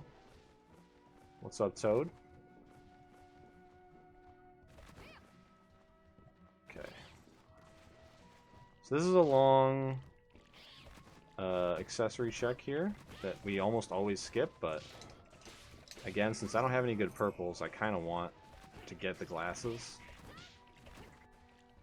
before I farm. And since we can just waste on out of this, it's fine. And we want to come back down to the caverns from the other direction anyway, because there's 2 accessory checks on the other side. I can just flip this over.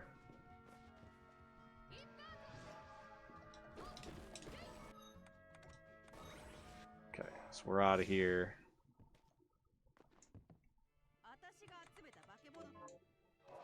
Okay, things are not looking good.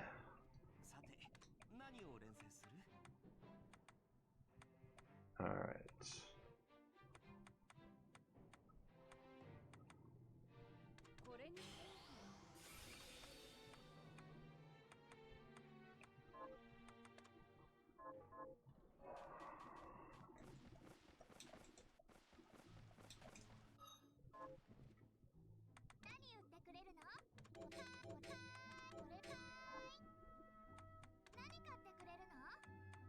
Yeah, there's like nothing in any of these.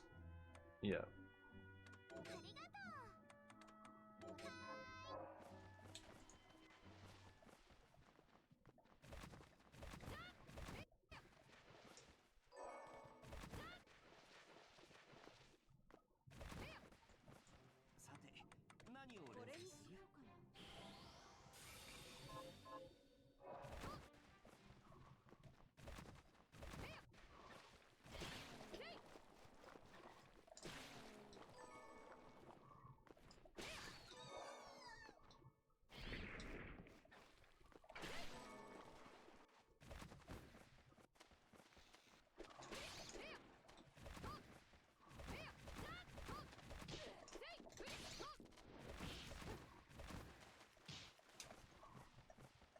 I don't even need a good purple if I find infinite mana, because I have a really, really good red, so...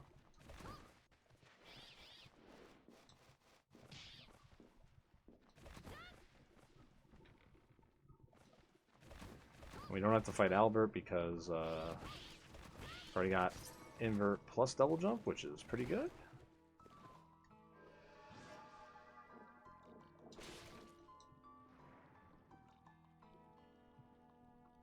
All right.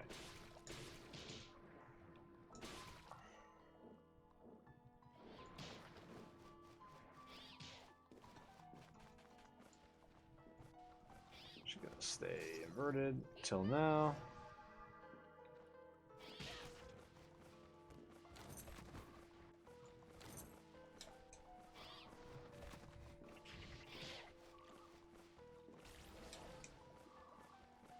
This big room right here has 2 accessory checks.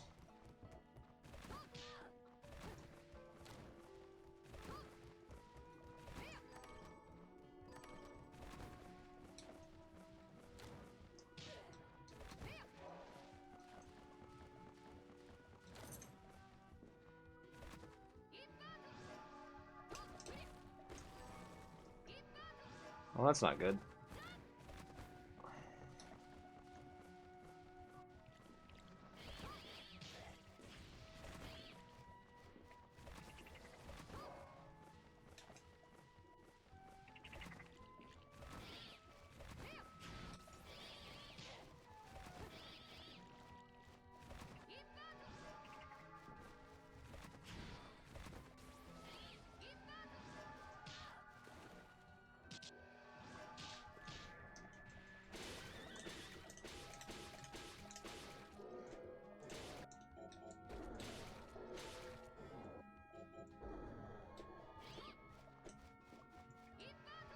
Okay.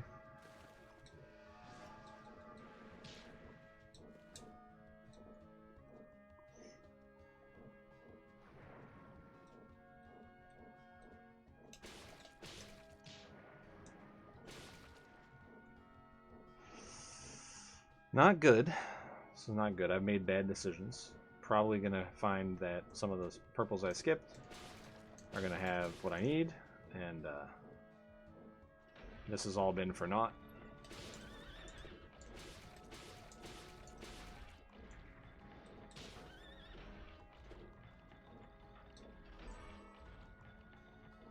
Is this even randomized? Water horse hoof dropping off of the actual water horse.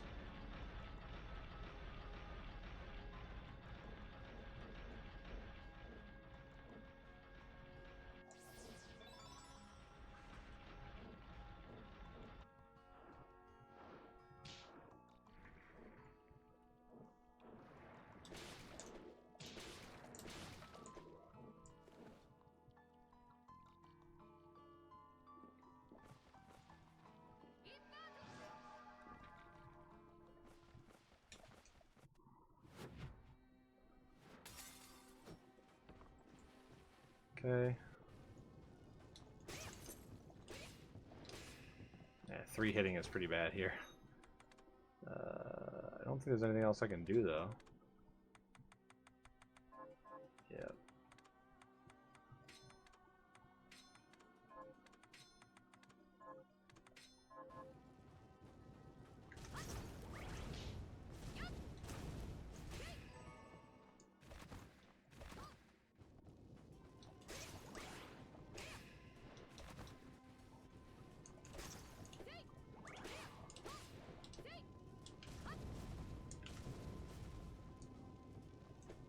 Okay. Again, not good. Already kind of down here though, so I kind of have to go.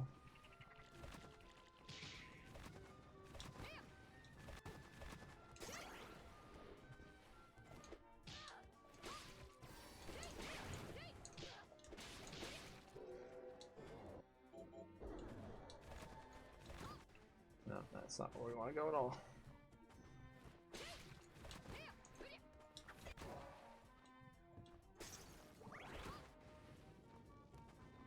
Also, I can't check the accessory down here because I don't have what you need to check it.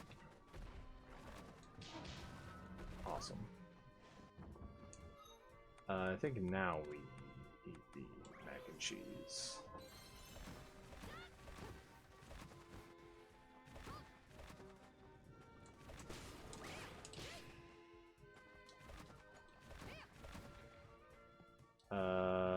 Okay, and I think now we just go ahead and teleport out of here, and we go back to the beginning, and we farm up what we don't have. And I probably wasted 20 minutes doing this in this way, but here we go. Okay, so we need Barbados, Plume Parma, Gargoyles, War Dog, all that. Okay, all that junk.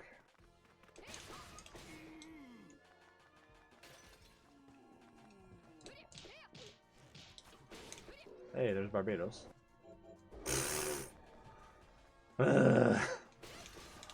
Because of course it is. And this is why you don't play this way in a marathon run.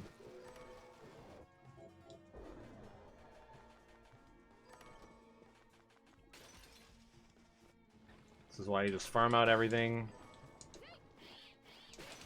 in a marathon run.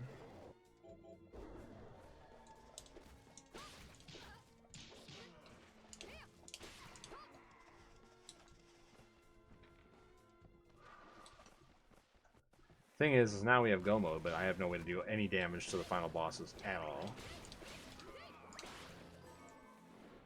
So I need... well, we got Toad. I'm just gonna go this way to get my Plume Parma kill. There we go.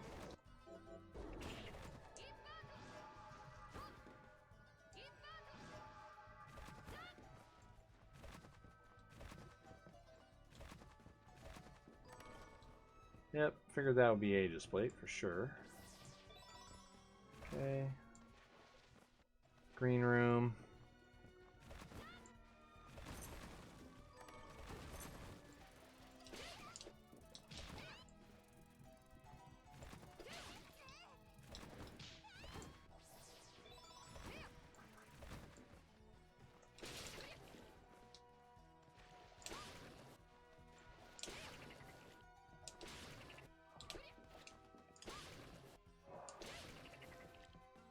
Yeah. Our best bet at finding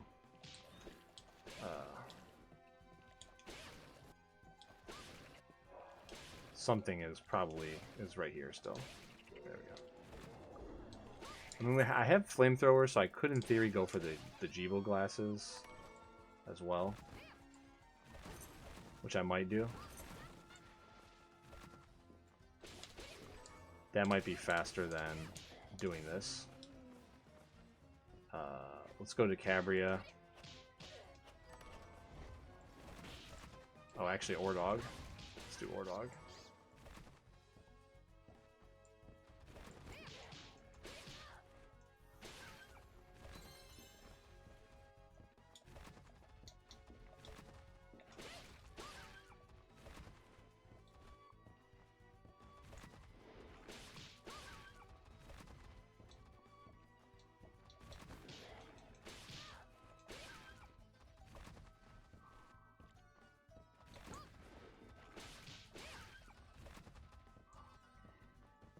Oh, I should do,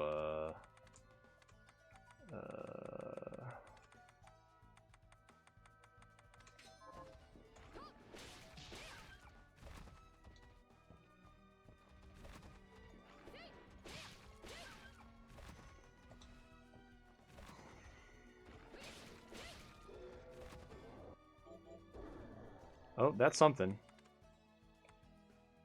Alright, let's go for, I'm gonna go for, finding glasses now.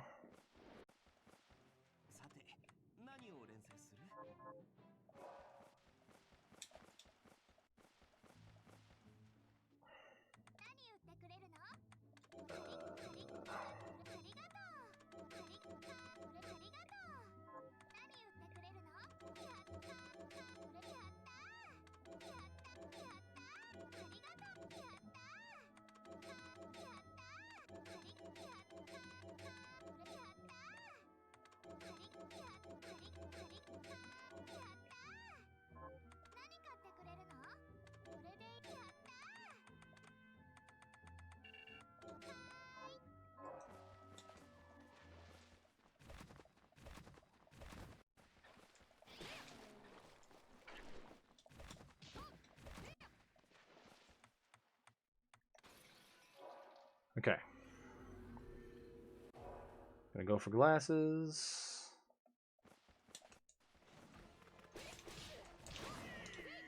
So that means we're gonna open.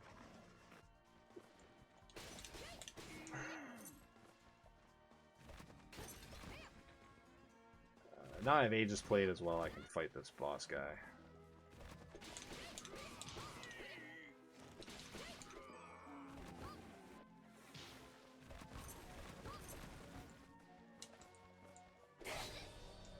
There's a free check to this side. There's a free check in Lava Land as well. So, and then if we get all the way through to the ice area, we get to check another free one down this way. If we want to do the two to the right, or sorry, the two to the left in the lava area, unfortunately we have to fight the boss. There's also two I can check in OSL, oh, or we can just find that. Alright, well. Gonna be writing this one down. Because this is definitely a sub-hour, as long as, you know, we don't do what I did. And I fully plan on playing STS by the book, as opposed to doing what I did in this one. At the marathon, which is cool.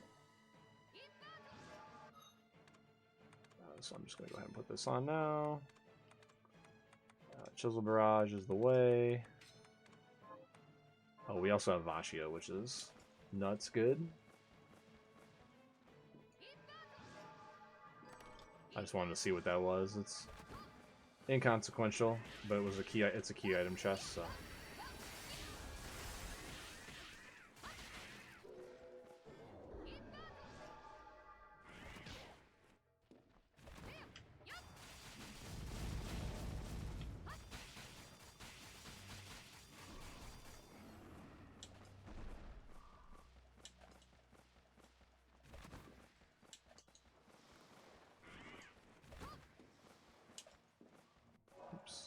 See me backdashing while I slide there? It's because for whatever reason, every fourth slide has a slight delay on it. So we often will backdash to cancel out of a slide and then slide immediately again.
Nice.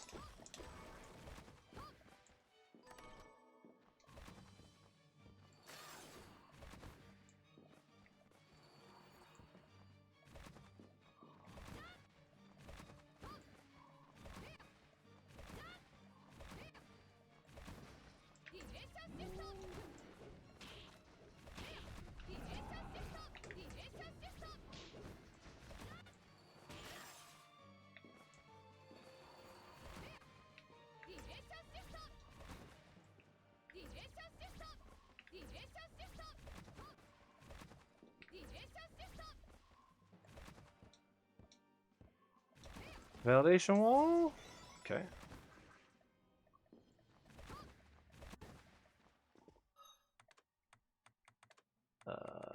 Intelligence.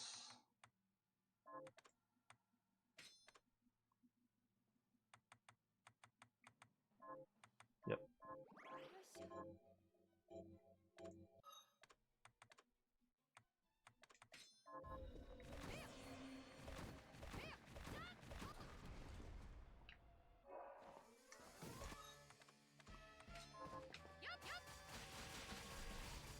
Okay, and something I'll explain with this shard that I'm using right now is something that only shares properties with two of the entire shards in the game. It's an Aqua Stream and this one, Chisel Barrage, and that is, if you normally hold out the shard, it just shoots out a little bit slowly like that.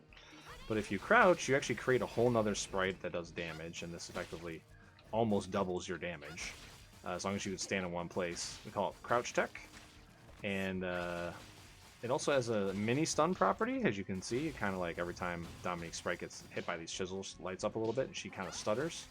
So this is totally one of the better shards in the game. If you have infinite mana or you have a bunch of mana potions, this can really do a lot of good work for you.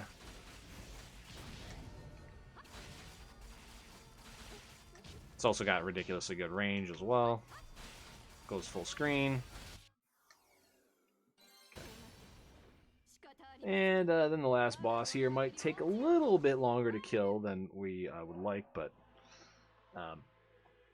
no problem. We have plenty of evasion. We're not going to get hit by very much stuff. And we have a bunch of rice to eat in case we do get hit. There's 3 heads on this fight. They rotate around in a circle.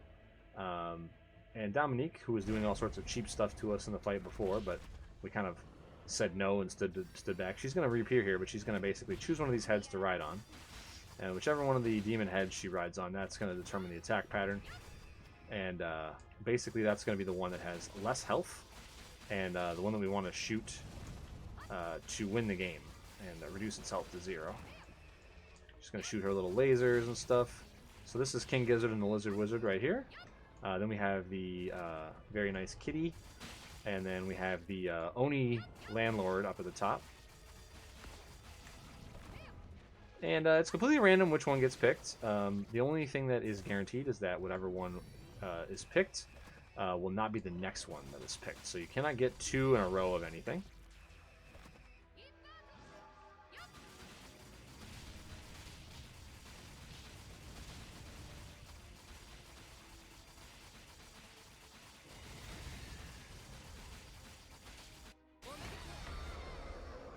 All right. Very nice.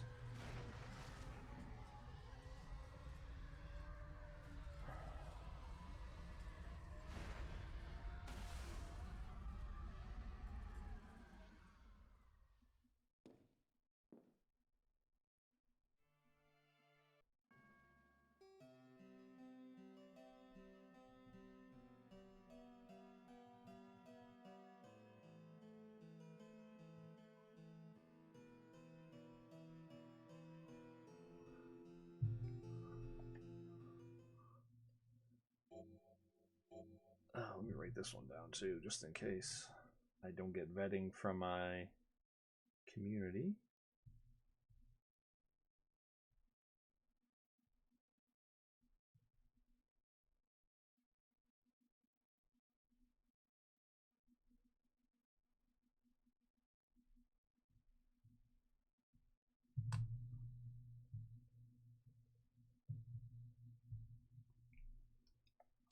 All right, there it is, folks. I am going to listen to my body and what happened to me last week, and I'm going to cut the practice there, even though we had 2 seeds that were under an hour. One was Max Chaos. I did do a decent amount of work with my left hand and the thumb, and even my right hand is a little bit starting to get a little tiny bit, worked out. So we're just going to take it slow this week. We're going to get into a nice cardio rhythm as well, with the weather being nicer. We're going to, I've been eating better. I've been doing all sorts of other stuff. Going to get more practice sessions in. I've already got a couple seeds locked up that I've played here that we can take to the marathon, and there's no way I'm going to remember anything about any of them because of how bad my memory is getting old, and also see, I can't even think of what I'm going to say right now. But I will be using something in the community vets if I do get something from the community. I don't know right now. A lot of stuff's up in the air. People may be able to make commentary, may not be able to, and so on. So, if they can't vet seeds for me as well, then I just want to have backups just in case. I don't want to go in blind and then have something soft lock and then just look terrible for everybody who's going to watch this out there. So, yeah. Practice is going well. I think I went too hard too quickly, and I'm remedying that with the warm-ups, with dialing it back even on wide open days like today. I got to do a couple of rounds of practice and then, relax, let the wrists, the hands, everything, keep the posture good, not grip the controller too tight, not do any kind of other like tension-based stuff, and keep the nervous system like calm and cool and all that. So, good practice sesh today. We're going to be doing some more tomorrow, and I'd love you if you would join me on the practice journey, and hopefully we'll see you in the marathon chat or live out there in a few weeks' time. As always, every video in the series I posted has a link in the description to the Randomizer Marathon main page, which has the donation page, all the descriptions about what's going on, links to the schedule, links to the stream, and all that good stuff. If you do want to join their Discord, I would recommend searching for it through the Discord app. I do not believe the link that is on the page works anymore, but I was able to find it very easily by using the Discord search feature to find servers. So check it out if you're interested in Final Fantasy 1, if you're interested in my game, if you're interested in any of those types of things. It's a great community to be a part of. So we'll see you guys on the next practice sesh. Take care of yourselves. Drink some water, get some sleep, and kick back and relax. Enjoy your holiday. Take care.